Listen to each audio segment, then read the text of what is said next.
దర్శనం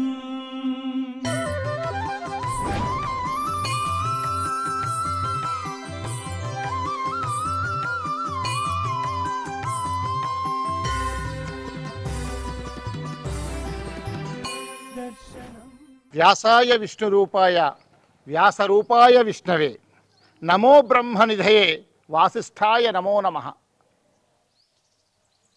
సనాతన ధర్మం అంటేనే దానికి పర్యాయ పదం వ్యాస భగవానుడు, అదే ఆర్షధర్మం. ఇవాళ సనాతన ధర్మంలో వేదాలు, ఉపనిషత్తులు, పురాణాలు, రుక్కులు, ఉపపురాణాలు, ఇంకా అనేకమైనటువంటి శాస్త్రాలు, ఇవన్నీ ఏదైతే మనము సనాతన ధర్మంలో అంతర్భాగంగా ఇవాళ అనుకుంటున్నామో, ఇవన్నింటి సృష్టికర్త వ్యాస భగవానుడు. సాక్షాత్తు విష్ణు భగవానుడే వ్యాసుడిగా ఉద్భవించి మనకు వేల లక్షల ఏళ్ల క్రితమే ఈ సనాతన ధర్మంలో అంతర్భాగమైనటువంటి ఇంతటి సాహిత్యాన్ని అందించినటువంటి మహానుభావుడిని ప్రతి నిత్యము మనము పూజా విధానాల్లో కానీ, పారాయణాల్లో కానీ, ఇంకే రకమైనటువంటి స్తోత్రాల్లో కానీ అన్ని సందర్భాల్లో వ్యాస భగవానుడి యొక్క రచనలు కానీ, వ్యాస భగవానుడి యొక్క ఆ విరచితమైనటువంటి మరే ఇతరమైనటువంటి వైదిక సాహిత్యం కానీ మనం స్మరించని ఒక్క క్షణం కూడా ఉండదు. అలాంటి వ్యాస భగవానుడికి ఒక దివ్యమైన భవ్యమైనటువంటి క్షేత్రాన్ని నిర్మించి ఈ తరానికి, వచ్చే తరానికి వ్యాస భగవానుడి యొక్క తత్వాన్ని, వ్యాస భగవానుడి రచనలను, వ్యాస భగవానుడి యొక్క సమస్త వేదాంత సాహిత్యాన్ని అందించాలన్నటువంటి ఒక సత్సంకల్పంతో ఒక మహాపురుషుడు భవగ్ని గురుదేవులు అనేటువంటి మహానుభావులు ఈ వ్యాస సాహిత్యాన్ని, వ్యాసతత్వాన్ని సంపూర్ణంగా ఔపాసన బట్టి ఆ వ్యాస భగవానుడి యొక్క తత్వాన్ని ఈ సమాజానికి అందించాలని మొట్టమొదటిసారిగా ప్రపంచంలోనే ఒక దివ్యమైన భవ్యమైనటువంటి ఈ క్షేత్రాన్ని, అదే భగవాన్ శ్రీ వేదవ్యాస సనాతన ధర్మ క్షేత్రాన్ని వారు ఎంతో శ్రమపడి ఒక ధర్మనిష్టగా నిర్మించారు. అనేక దేవాలయాలు ప్రపంచంలో ఉన్నాయి, అనేక దేవీ దేవతల ఆలయాలు కనిపిస్తాయి. కానీ సనాతన ధర్మానికి మూల పురుషుడు, సనాతన ధర్మానికి ఒక సృష్టికర్తగా కూడా భావించవచ్చు. అలాంటి వేదవ్యాసుడికి ఒక ప్రత్యేకమైనటువంటి ఆలయాన్ని నిర్మించాలనుకోవడమే ఒక అద్భుతమైనటువంటి విషయం. ఎన్ని యుగాలు గడిచినా వేదవ్యాసుణ్ణి మనం వ్యాస పౌర్ణమి రోజున, ఆషాఢశుద్ధ పౌర్ణమి రోజున గురు పౌర్ణమిగా తలుచుకుంటాం. కానీ ఒక దివ్యమైన భవ్యమైన ఆ భగవానుడి క్షేత్రాన్ని దర్శించాలంటే మనకు అవకాశం లేదు. అలాంటి అవకాశాన్ని, గొప్పనైనటువంటి సువర్ణ అవకాశాన్ని కల్పించారు భవగ్ని గురుదేవుల వారు. అలాంటి ఆ మహాపురుషుడి యొక్క సిద్ధ సంకల్పమే ఈ భగవాన్ వేదవ్యాస సనాతన ధర్మక్షేత్రం. ఈ క్షేత్రం చాలా అనేక ప్రత్యేకతలతో, అనేక విశిష్టతలతో, భారతదేశంలో ఉండే అనేకమైనటువంటి వాస్తురీతులు, ఉత్తరాది, దక్షిణాది, చోళులు, పల్లవులు, కాకతీయులు, రకరకాల పాలనలలో ఏ యొక్క ఆలయ వాస్తురీతిని అయితే వాళ్ళు నిర్మించారో అన్ని ఆలయ వాస్తులను కూడా సమన్వయపరిచి ఒక 3 అంతస్తుల్లో నేల నుంచి 108 అడుగుల ఆ కలశం వరకు కూడా 108 అడుగుల ఎత్తుతో ఈ భవ్యమైనటువంటి ఈ మందిరాన్ని, సనాతన ధర్మ క్షేత్రాన్ని వారు నిర్మించారు. ఆ క్షేత్రంలో వ్యాస భగవానుడి యొక్క గొప్పనైనటువంటి ఆ వ్యాస భగవానుడి యొక్క దివ్య భవ్యమైనటువంటి 11 అడుగుల విగ్రహమే కాకుండా ప్రత్యేకంగా వ్యాస భగవానుడి తత్వాన్ని, సాహిత్యాన్ని అందించే ఒక గ్రంథాలయం, ఒక ధ్యాన మందిరం, వ్యాస భగవానుడి యొక్క చూపుతో ఒక జ్యోతి మనందరిలో కూడా ఆధ్యాత్మిక తేజస్సును కలిగింపజేసే విధంగా, మనల్ని సమాధి స్థితిలోకి తీసుకుపోయి ఒక అలౌకిక అనుభూతిని కలిగించే విధంగా ఒక జ్యోతి మందిరం ప్రత్యేకంగా. అంతేకాకుండా ప్రత్యేకంగా వ్యాసుడి యొక్క జన్మ వృత్తాంతం, వ్యాసుడి యొక్క యుగ యుగాల్లో వ్యాస భగవానుడి యొక్క వైశిష్ట్యం అంతా తెలిపే ఒక ప్రత్యేకమైనటువంటి తత్వదర్శిని, వ్యాసతత్వదర్శిని అనేటువంటి ఒక 3D బొమ్మలతో ఏర్పాటు చేసిన అద్భుతమైనటువంటి ప్రదర్శనశాల. అంతేకాదు ఒక ప్రత్యేకమైనటువంటి ఒక డాక్యుమెంటరీని, వ్యాసుడి యొక్క సమస్తమైనటువంటి వృత్తాంతాన్ని తెలియజేసే ఒక ఆడియో విజువల్ స్టూడియోలో ఎవరైనా పరిశోధకులకు సరికొత్త జ్ఞానాన్ని వ్యాస భగవాను గురికి అందించే విధంగా అలా అన్ని రకాల వ్యాస భగవానుడి యొక్క సమస్తం తెలియజేసే అద్భుత అపురూపమైనటువంటి భారతదేశంలో కాదు ప్రపంచంలోనే సనాతన ధర్మాన్ని ఆచరించే ఆస్తికులందరూ తప్పనిసరిగా ఇక్కడికి విచ్చేసి వ్యాస భగవానుని దర్శించుకోవడమే కాదు, వ్యాస భగవానుని తత్వాన్ని అవలోకనం చేసుకోవడమే కాదు, అనునయించడమే కోసమే కాదు, సమస్త వ్యాస సాహిత్యాన్ని సమస్త వ్యాస వేదాంత దర్శనాలను ఇక్కడ పరిశోధించి భవిష్యత్తు తరాలకు అందించే విధంగా వారు గొప్పనైనటువంటి ఒక దార్శనికతను పొందడానికి ఒక ముఖ్య చిరునామాగా ఈ భగవాన్ వేదవ్యాస సనాతన ధర్మ క్షేత్రం విలసిల్లుతోంది, విలసిల్లబోతోంది. ఇంకొక 1000 సంవత్సరాల దాకా ఈ అద్భుత క్షేత్రం వ్యాస భగవానుడి యొక్క దివ్యమైనటువంటి ఆశీర్వానుగ్రహంతో పాటు వ్యాస భగవానుడి సమస్తాన్ని ఈ తరానికి అందించడానికి చిరునామాగా ఉన్నటువంటి ఈ దివ్య భవ్య ఆధ్యాత్మిక క్షేత్రం యొక్క విశేషాలను మనమందరము తెలుసుకుందాం. ఇప్పుడు ఆలయ ముఖద్వారం వద్ద మనం ఉన్నాం. ఆలయ ముఖద్వారం నుంచి దాదాపు 1.5 ఎకరం స్థలంలో ఆ వ్యాస భగవానుడి యొక్క ప్రత్యేకమైనటువంటి ఆలయం యొక్క విశేషాలను, ఆలయం యొక్క అనేకమైనటువంటి వివిధ రకాలైనటువంటి 3 అంతస్తుల్లో ఉండే విశేషాలను సమగ్రంగా తెలుసుకునే ప్రయత్నం చేద్దాం. ఆ వ్యాసుడి యొక్క ఆశీర్వానుగ్రహాన్ని మనమంతా పొందుదాం. భగవాన్ వ్యాస మహర్షి ఈ సనాతన ధర్మ క్షేత్రంలోకి మనం ఈ ముఖద్వారం గుండా వీడుతున్నాం. నా వెంట శ్రీ డాక్టర్ శంభూరావు గారు, అదేవిధంగా శ్రీ రాఘవేంద్రరావు గారు ఈ భవగ్ని గురుదేవులకు ఒక కుడిభుజంగా ఉంటూ మొదటి నుంచి కూడా పూర్వాశ్రమం నుంచి కూడా ఈ ఆలయ నిర్మాణ ప్రణాళికలో వారు సంపూర్ణంగా ఇందులో నిమగ్నమై ఒక సేవకుడిగా ఉంటూ అనేక కార్యక్రమాలను పర్యవేక్షిస్తున్నటువంటి రాఘవేంద్రరావు గారు ఉన్నారు. ఒకసారి వారితో కలిసి ఆలయ విశేషాలు తెలుసుకోవడానికి మనమంతా కూడా ఆలయంలోకి ప్రవేశిద్దాం. శ్రీ వ్యాసధర్మ క్షేత్రంలోకి అడుగిడగానే మనకు ఒక అద్భుతమైనటువంటి ఈ మధ్యలో ఈ ప్రాంగణంలోనే ఈ అద్భుతమైన వనం మనకు కనిపిస్తుంది.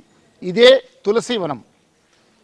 ఇక్కడ ఈ వ్యాసధర్మ క్షేత్రం ప్రతిష్టాపన మహోత్సవాల్లో భాగంగా పంచాన్నిక దీక్షతో 9 కుండాలతో ఇక్కడ వైదిక కార్యక్రమాలు నిర్వహించారు, హోమాలు నిర్వహించారు.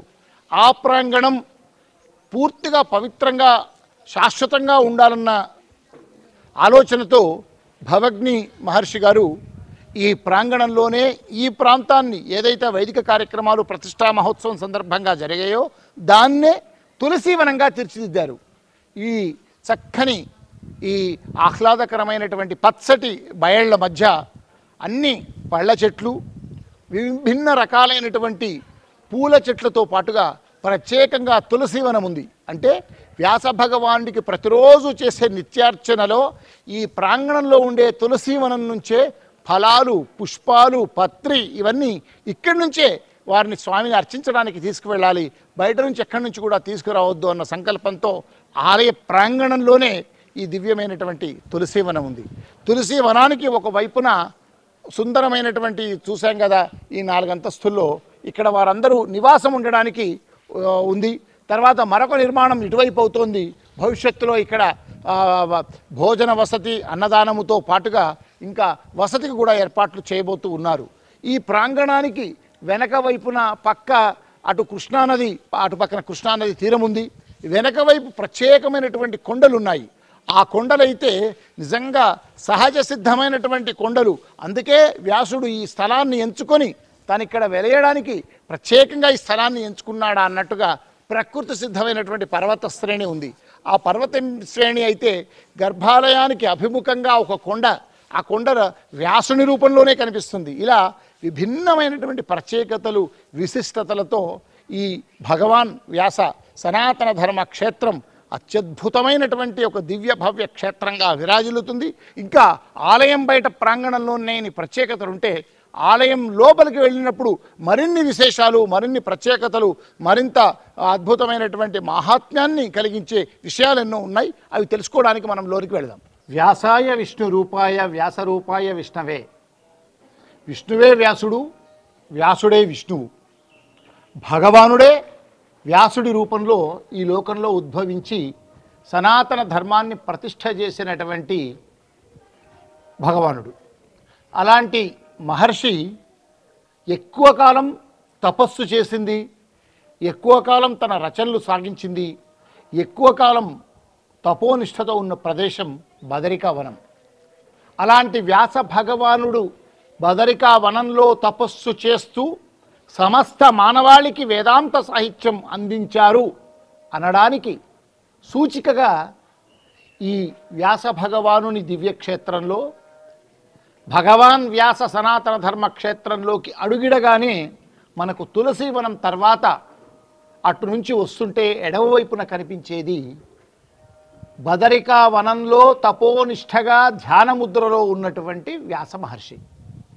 ఆ వ్యాస భగవాన్ని చూడండి, చాలా ప్రశాంతంగా హాయిగా స్థితప్రజ్ఞుడిగా తపస్సు చేస్తున్నటువంటి ఆ చిన్ముద్ర మనకు కూడా అలౌకికమైనటువంటి ఒక ధ్యాన ప్రస్థంలోకి మనల్ని తీసుకువెళ్తుంది. ఆ వ్యాస భగవానుని మొహం చూడగానే ఆ చుట్టూ ఉన్నటువంటి ఆ వాతావరణం కూడా మనం కూడా బదరికా వనంలోకి వెళ్ళి వ్యాస భగవానుడు తపస్సు సజీవంగా చేస్తుంటే మనం ఆయన ఎదురుగ్గానే ఉన్నామా అన్న అనుభూతి కలిగేలా ఈ బదరికా ఆశ్రమాన్ని ఈ క్షేత్రంలో సృష్టించారు. లోపలికి రాగానే వ్యాస భగవానుడి అత్యంత వైశిష్ట్యమైనటువంటి అత్యంత ప్రాముఖ్యత కలిగిన సన్నివేశం ఈ బదరికాశ్రమంలో ధ్యానముద్రలో తపోనిష్టతో ఉన్నటువంటి వ్యాస భగవానుడి దర్శనం. చూడండి, తరించండి. వ్యాస భగవానుని క్షేత్రంలోకి రాగానే మనకు తులసీవనం దాటగానే ఎడమవైపున ప్రధాన క్షేత్రానికి అభిముఖంగా ఎడమవైపున బదరికాశ్రమంలో ధ్యానముద్రలో ఉన్నటువంటి ఆ వ్యాసుడిని దర్శించుకున్నాం కదా. దానికి అభిముఖంగా అంటే మనం ఆలయ క్షేత్రంలోకి అడుగుడుతుంటే కుడివైపున అశ్వత్థ వృక్షాన్ని మనం చూసాం. అశ్వత్థ వృక్షం పరమ పవిత్రమైనటువంటి వృక్షం. అందుకే సర్వవృక్షాణం అశ్వత్థోహం అంటే అన్ని వృక్షాలకెల్లా అత్యంత శ్రేష్టమైనది అశ్వత్థ వృక్షం. అందుకే వ్యాసుడు కూడా అశ్వత్థ వృక్షం బదరికా వనంలో అశ్వత్థ వృక్షం కిందే తపస్సు చేసుకున్నాడు అనడానికి నిదర్శనంగా ఎదురుగ్గా బదరికాశ్రమం, ముందర అశ్వత్థ వృక్షం. అంటే ఆ బాదరాయణుడు, ఆ పరమ ఋషి భగవాన్ వ్యాస భగవానుడు తపస్సు చేసినటువంటి ఆ తపస్సిద్ధ క్షేత్రం మన కళ్ళ ముందు కనిపించేలా ఆలయంలోకి రాకముందే మనకు దివ్యానుభూతిని కలిగించడానికి ఈ రెండు ప్రయత్నాలు వీళ్ళు చేశారు. చాలా పరమాద్భుతంగా ఉంది. ఒకవైపు బాదరాయణుడు బదరికా క్షేత్రంలో ఆ వనంలో ధ్యానముద్రతో తపస్సు చేసుకోవడం, ఎదురుగ్గా పరమ పవిత్రమైనటువంటి అశ్వత్థ వృక్షం. అందుకే భవిష్యత్తులో ఈ వృక్షం పెరిగాక ఈ వృక్షం కింద కూర్చొని తపోనిష్టతో సాధకులు బాదరాయణుణ్ణి వ్యాస మహర్షిని చూసుకుంటూ ధ్యాననిష్టలో బదరికావనంలో కూర్చొని తపస్సు చేస్తున్న వ్యాసుడిని చూసుకుంటూ మనం కూడా ధ్యాననిష్టలో మునిగి తేలాలి అనడం కోసం ఈ వృక్షాన్ని ఏర్పాటు చేశారు. భవిష్యత్తులో ఇది దివ్య భవ్యమైనటువంటి ఈ వృక్షం కాబోతుంది. అంతేకాదు ఈ అశ్వత్థ ప్రదక్షిణ మంత్రం కూడా ఇక్కడ ఏర్పాటు చేశారు. వచ్చిన వారు ఒక్కసారి ఇది ప్రదక్షిణం చేసుకుంటే సాక్షాత్తు వ్యాసుడు తపస్సు చేస్తున్న బదరికావనం చుట్టూ ప్రదక్షిణ చేసినంత పుణ్యం కలుగుతుంది. మూలతో బ్రహ్మరూపాయ మధ్యతో విష్ణురూపిణే అగ్రత శివరూపాయ వృక్షరాజాయతే నమః. చూడండి ఎంత అద్భుతమైనటువంటి ఎన్ని ఫలితాలనిచ్చేటువంటి అశ్వత్థ వృక్షం. అలాంటి అశ్వత్థ వృక్షం చుట్టూ ప్రదక్షిణ చేస్తూ ఈ మంత్రాన్ని చేస్తూ మనం మన జన్మరాహిత్యాన్ని పొందడం కోసం భవగ్ని గారు చేసినటువంటి గొప్పనైనటువంటి దివ్యక్షేత్రంలో ఈ రెండు ఆలయంలోకి అడిగిడగానే మనం దర్శించుకొని ఒక భాగ్యాన్ని పొందడానికి అవకాశం ఉండే ఏర్పాట్లున్నాయి. ప్రతి ఒక్కరూ ఈ క్షేత్రంలోకి అడుగిడగానే ఈ దివ్యానుభూతిని పొందుతారని మేము ఆశిస్తూ ఉన్నాం. చూశారు కదా, మనం ఏదైతే తులసి వనం పంచాన్నిక దీక్షతో నవకుండాత్మక వైదిక కార్యక్రమాలు నిర్వహించి హోమాలు చేసిన ప్రతిష్టా కార్యక్రమానికి ప్రతీకగా ఏదైతే తులసి వనాన్ని నిర్మించారో ఆ తులసి వనానికి ఆలయ క్షేత్ర ప్రతిష్ఠ యొక్క శిలాఫలకాన్ని కూడా ఆచంద్ర తారార్కం ఉండేలా ఇక్కడ రూపొందించారు. భగవాన్ శ్రీ వేదవ్యాస సనాతన ధర్మక్షేత్రం, వైకుంఠపురం, అమరావతి మండలం, పల్నాడు జిల్లా, ఆంధ్రప్రదేశ్. స్వస్తి శ్రీ చాంద్రమానేన శుభకృతనామ సంవత్సర మాఘమాస భీష్మ ఏకాదశి పర్వదినమున అనగా 1-2-2023 బుధవారం ఉదయం సరిగ్గా 9:23 మృగశిర నక్షత్రయుక్త మీన లగ్నమున భవగ్ని మర్మయోగ విద్యాలయ స్థాపకులు పూజ్యశ్రీ భవగ్ని గురుదంపతుల అమృత హస్తములతో భగవాన్ శ్రీ వేదవ్యాసుల వారి శిలా విగ్రహము, పంచలోహ విగ్రహము, విజయగణపతి విగ్రహముల ప్రతిష్ఠ, మహాకుంభాభిషేకాది కార్యక్రమములు, మూల విరాట్టుకు వ్యాసదేవ నామకరణము జరిగినది ఆ రోజున. అలాగే ప్రతిష్టాచార్యులు యాజ్ఞిక బ్రహ్మగా బ్రహ్మశ్రీ నందివెలుగు శ్రీ బాలాజీ గురుకుల్ గారు రేపల్ల వాస్తవ్యుల యొక్క వైదిక నిర్వహణలో ఈ కార్యక్రమం జరిగింది. ఈ తులసి వనం ఎక్కడైతే వైదిక కార్యక్రమాలు జరిగాయో అదే ప్రతిష్టాపన శిలాఫలకాన్ని కూడా ఇక్కడ వచ్చే వారందరికీ ఎన్నో ఏళ్ల పాటు అందరూ గుర్తుంచుకొని వారందరికీ తెలిసే విధంగా ఈ శిలాఫలకాన్ని ప్రత్యేకంగా ఏర్పాటు చేశారు. భగవాన్ శ్రీ వేదవ్యాస సనాతన ధర్మ క్షేత్రానికి ప్రధానమైనటువంటి ఆలయం ఏదైతే ఉందో ఆ ఆలయానికి మార్గం ఈ 18 మెట్లు.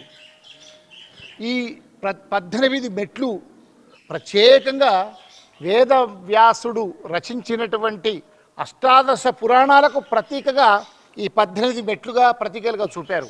అంతేకాదు సాక్షాత్తు శ్రీకృష్ణ భగవానుడు అర్జునుడికి ఉపదేశించినటువంటి శ్రీ భగవానువాచ అని మనం అందులో భగవద్గీతలో చెప్తాము. అందుకే ఆ భగవద్గీతలో కూడా అధ్యాయాలు 18.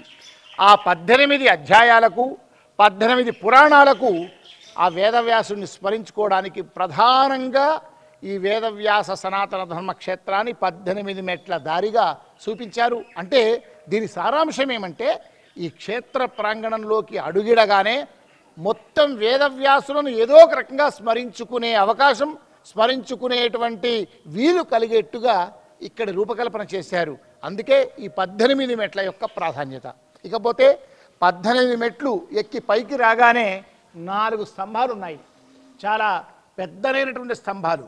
ఒక్కొక్క స్తంభము ఎత్తు దాదాపు ఒక 54 ఫీట్లు ఉంటుంది. ఇది కూడా 9 సంఖ్యకు సరి సమానం. 4 స్తంభాలు ఉన్నాయి. ఈ 4 స్తంభాలు 4 వేదాలకు ప్రతీక. ఋగ్, యజు, సామ, అధర్వణ వేదానికి. అంతేకాకుండా ఈ 4 స్తంభాలకు కూడా 4 వేద వాక్యాలను కూడా చూపించారు. సత్యం, ధర్మం, శాంతి, ప్రేమ. ఈ 4 అంశాల మీదనే దాదాపు ఆలయం అంతా కనిపిస్తుంటుంది. లోపల కూడా అణువున కూడా ఈ సత్యం, ధర్మం, శాంతి, ప్రేమ అంశాలకు సంబంధించిన విశేషాలు ప్రతి చోట కనిపిస్తూ ఉంటాయి. అంతేకాదు ఈ మొత్తం 4 స్తంభాలకు కూడా ప్రత్యేకమైనటువంటి వేద వాక్యాలను అందులో మనకు చూపించారు. ఏకమేవ ద్వితీయం బ్రహ్మ, ఒక ఉపనిషత్తు వాక్యం. ఇక్కడ సర్వం కల్విదం బ్రహ్మ, అదొక ఉపనిషత్తు వాక్యం. అంతేకాకుండా ఇక్కడ సత్యం వద ధర్మం చెర, ఇది తైత్రీయోపనిషత్తులో ఉండేటువంటి ఒక మహావాక్యం. ఇలా అనేక ఉపనిషత్ వాక్యాలు.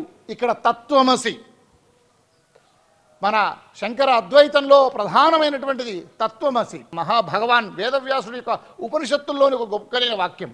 అహం బ్రహ్మాస్మి, 4 వేదాల్లో 4 వాక్యాలకు సంబంధించింది. ఇక్కడ ఇదం సర్వం యదయమాత్మ, ఇది కూడా బృహతోపనిషత్తులోంచి వచ్చినటువంటి మహావాక్యం. ప్రజ్ఞానం బ్రహ్మ, ఇది అదొక ఉపనిషత్ వాక్యం. ఇంకా అయమాత్మ బ్రహ్మ. ఇకపోతే అసతోమా సద్గమయ, తమసోమా జ్యోతిర్గమయ, మృత్యోర్మా అమృతంగమయ, ఓం శాంతి శాంతి శాంతి. ఇది కూడా ఉపనిషత్తులో మనం నిత్యము స్మరించుకునే గొప్పనైనటువంటి వాక్యాలు.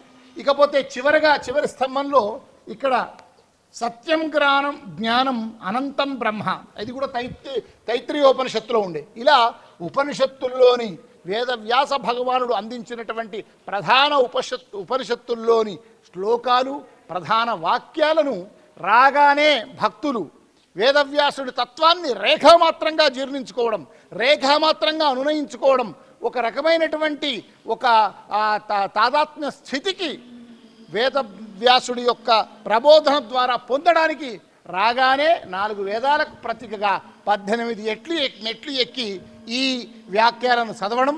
అంతేకాకుండా 18 మెట్లకు 2 వైపులా ఉపమండపాలు ఉన్నాయి. ఈ వాక్యాలు చదివిన వారు కొద్దిసేపైనా వేదవ్యాసుని ధ్యానం చేసుకోవాలి. అటువైపు బాదరాయణుడు బదరికా వనంలో తపస్సు చేసుకుంటున్నటువంటి తపోదీక్షలో ఉన్నటువంటి వ్యాసుడు, ముందర అశ్వత్థ వృక్షం, ఈ వృక్షముకు ముందు కూర్చోనైనా ఈ వాక్యాలను పఠిస్తూ వేదవ్యాసుణ్ణి ధ్యానం చేసుకోవచ్చు. అటు అక్కడ బదరికా తపోదీక్షలో ఉన్నటువంటి ధ్యానముద్రలో ఉన్నటువంటి అక్కడ ఆ వ్యాసుడినైనా స్మరించుకోవచ్చు. అన్నింటికీ మించి అక్కడ ప్రధానమైనటువంటి మార్గం నుంచి, స్వాగత మార్గం నుంచి లోపలికి వస్తూ ఉంటే ఇక్కడ ప్రధాన మార్గం రాజమార్గం మీద కూడా వ్యాస భగవానుడు అభయముద్రతో అందరికీ కూడా చాలా ఒక అలౌకిక అనుభూతితో స్వాగతాన్ని తెలిపే విధంగా అక్కడ వ్యాసుడు మనల్నందరికీ అభయముద్రతో అనుగ్రహిస్తున్నాడు. ఈ ఆలయ ప్రాంగణంలోని ప్రధాన ద్వారం పైన ఇలా అటువైపున 2 సింహాలు ఉన్నాయి. అభయముద్రలో ఉన్నటువంటి ఆ వేదవ్యాసుడికి 2 వైపులా 2 సింహాలు, సింహాల కింద 2 చక్రాలు, అనేక కలశాలు, ప్రతి చోట కూడా కలశాలు ఉన్నాయి. కింద 2 ఏనుగులు వచ్చే భక్తులందరికీ కూడా ఆ వేదవ్యాసుడు పైన అభయహస్తంతో మనల్ని అనుగ్రహిస్తుంటే కింద స్వాగతాన్ని తెలిపేటటువంటి 2 గజరాజులు ప్రధాన ద్వారానికి 2 వైపులా ఉన్నాయి. ఇలా ఈ ఆలయ వాస్తు కూడా మనం రాజస్థాన్లో ఉండే పెద్ద పెద్ద కోటల్లో ఏ విధమైనటువంటి అనుభూతి కలుగుతుందో అలాంటి ఉత్తరాది సంప్రదాయంగా, అదేవిధంగా దక్షిణాది సంప్రదాయము, అన్ని రకాల ఆగమాలు వాస్తు శైలులు కలిపి ఈ భవనాన్ని నిర్మించారు. మొత్తం నేల నుంచి 108 అడుగుల ఎత్తున కలశం, అంటే నేల నుంచి ప్రధానమైనటువంటి గర్భాలయం పైన ఉన్నటువంటి కలశము 108 అడుగుల్లో ఉంటుంది. ఇది 3 అంతస్తుల్లో ఉంది. కింద సెల్లార్ ఉంది. కింది అంతస్తు నుంచి పైదాకా 108 అడుగులు, కింది నుంచి పై వరకు 72 అడుగులు మొదటి అంతస్తు నుంచి. ఆ పైన 2వ అంతస్తు నుంచి 54 అడుగులు. చూడండి ఎంత విశేషంగా అన్నీ 9 అంకె వచ్చేటట్టుగా ఆ అమ్మవారు యొక్క శక్తి స్వరూపిణి అయినటువంటి 9 సంఖ్య యొక్క ప్రాధాన్యతను దృష్టిలో పెట్టుకొని ఇక్కడ 18, 108 అడుగులు, 72 అడుగులు, 54 అడుగులు, అటు తర్వాత 36 అడుగులు, 27 అడుగులు, 9 అడుగులు, ఇలా ప్రతిదానికి కూడా విశేషమైనటువంటి విశిష్టతలతో ప్రతి అంశాన్ని కూడా అన్ని ఆగమాలయాలు సరిపోయేటట్టుగా వేదవ్యాస భగవానుడి తత్వం ప్రతి ఒక్కరికి కూడా అవలోకనమయ్యేట్లుగా, అనునయించుకునేట్లుగా, వారిలో వేదవ్యాసుడి యొక్క అనుభూతి వల్ల ఒక అనుకోని మార్పు జరిగి తద్వారా సనాతన భారతీయ వేదాంత సాహిత్యాన్ని, అద్వైత సిద్ధాంతాన్ని ఆచరించే విధంగా ఈ ఆలయంలోకి వచ్చి వెళ్లే ముందు అనుభూతితో వెళ్ళేటట్టుగా ఈ ఆలయం యొక్క నిర్మాణం సాగింది. ఆలయం యొక్క ప్రధాన ద్వారంలోనే ఇన్ని విశిష్టతలు ఉంటే ఆలయం లోపల ఇంకా మరిన్ని విశిష్టతలు ఉంటాయో ఒకసారి లోపలికి వెళ్ళి మనమంతా ఆమూలాగ్రం పరికిద్దాం.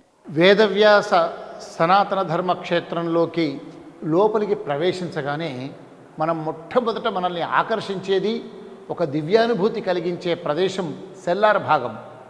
ఈ సెల్లార్ భాగంలో 3 ప్రత్యేక విభాగాలు ఉన్నాయి. అందులో ఒకటి గ్రంథాలయం ఇటువైపు ఉంది.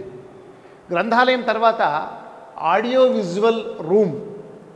గ్రంథాలయంలో మొత్తం వేదవ్యాసుడి యొక్క రచనలన్నీ కూడా వేదాలు, ఉపనిషత్తులు, పురాణాలు, బ్రహ్మసూత్రాలు, ఇలా వారి యొక్క మొత్తం భగవద్గీత అన్నీ ఇందులో నిక్షిప్తం చేశారు.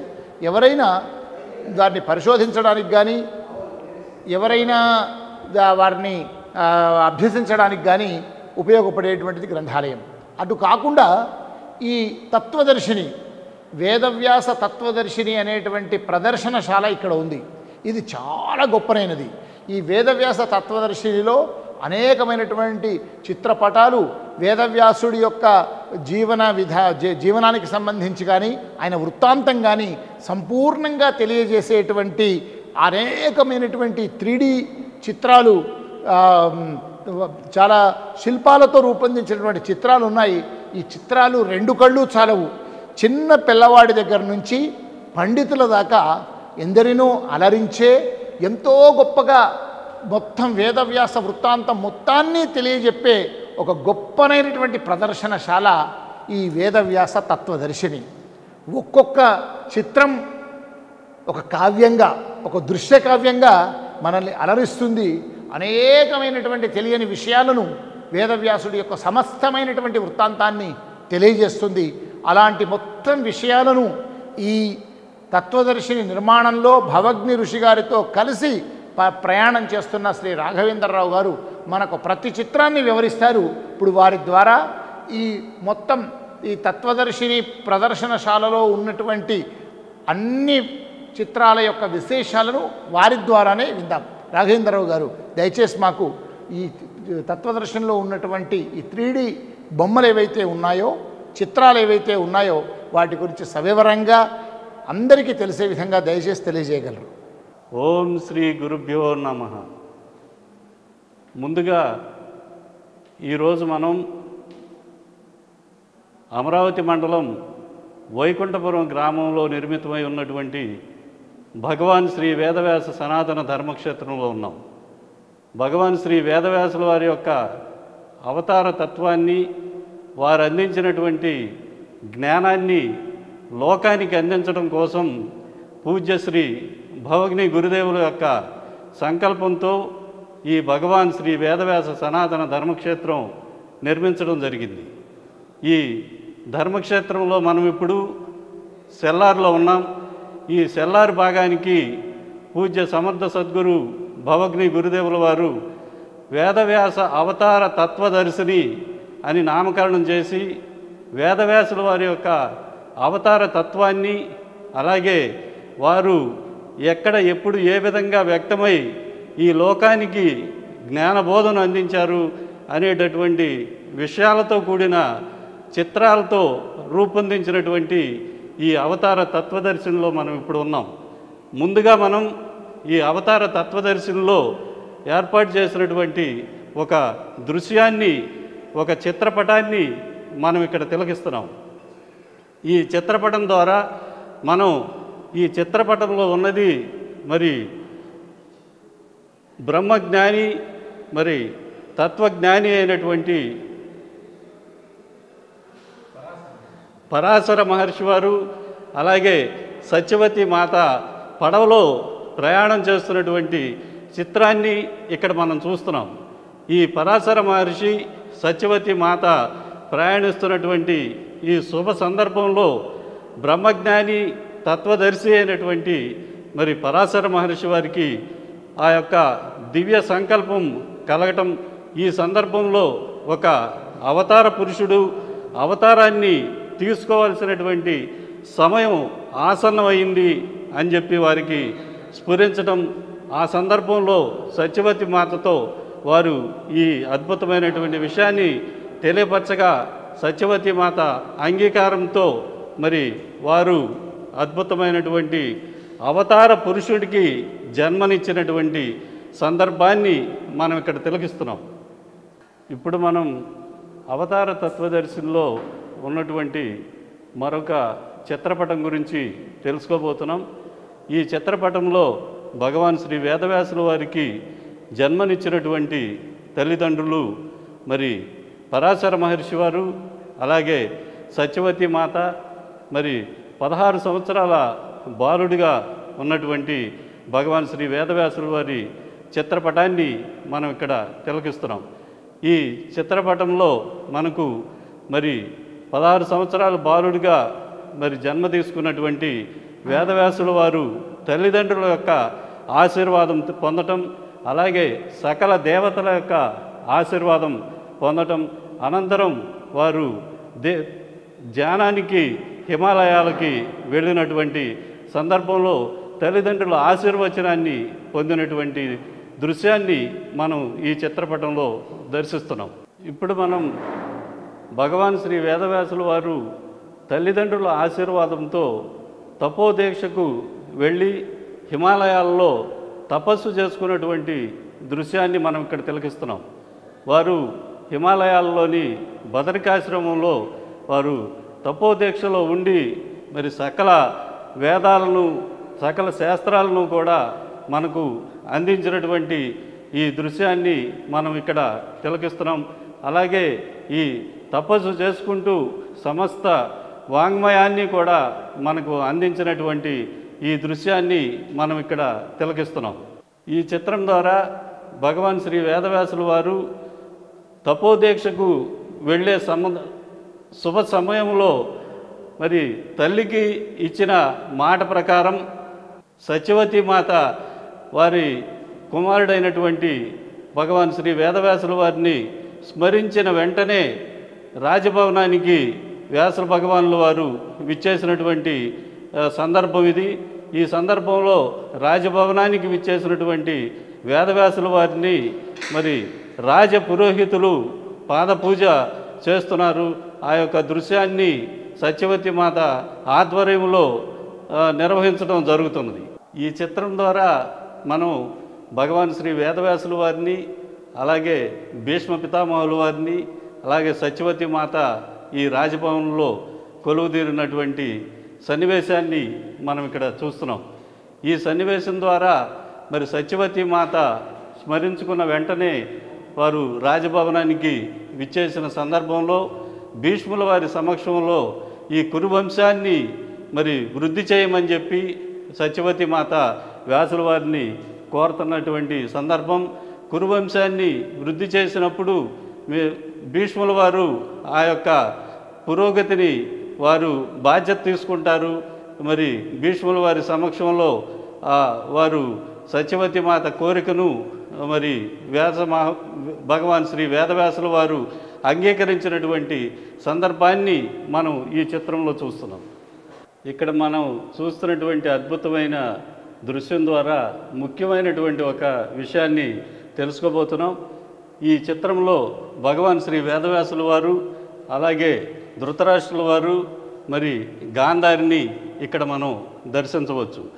గాంధారికి గర్భస్రావమైనటువంటి సమయంలో అది దివ్య దృష్టితో చూసినటువంటి వ్యాసుల వారు వారు ఇచ్చినటువంటి మాటను నిలబెట్టుకోవటం కోసం 100 మంది కౌరవులకి జన్మను ప్రసాదించడం కోసం భగవాన్ శ్రీ వేదవ్యాసుల వారు ఆ యొక్క సన్నివేశంలో ప్రత్యక్షమై గర్భస్రావమైనటువంటి ఆ పిండాన్ని 100 కుండల్లో భద్రపరిచి మరి గాంధారికి ఇచ్చినటువంటి ఆ యొక్క మాటను నిలబెట్టుకుని 100 కౌరవులకు జన్మను ప్రసాదించినటువంటి సన్నివేశాన్ని మనం ఇక్కడ తిలకిస్తున్నాం.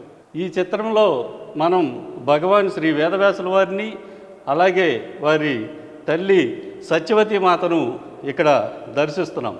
మరి మహాభారత సంగ్రామం జరుగుతున్న సమయంలోనే మరి భగవాన్ శ్రీ వేదవ్యాసుల వారు తల్లి దగ్గరకు విచ్చేసి రానున్న రోజులు ఇంకా అతి దుర్భరంగా ఉంటాయి కాబట్టి అమ్మ మీరు తపోవనానికి వెళ్ళి మరి తపస్సును ఆచరించి మీ జన్మను సఫలం చేసుకోండి, మీ యొక్క జీవితాన్ని నిశ్చింతగా గడపండి అని చెప్పి తల్లికి బోధ చేస్తున్నటువంటి సన్నివేశాన్ని మనం ఇక్కడ తిలకిస్తున్నాం.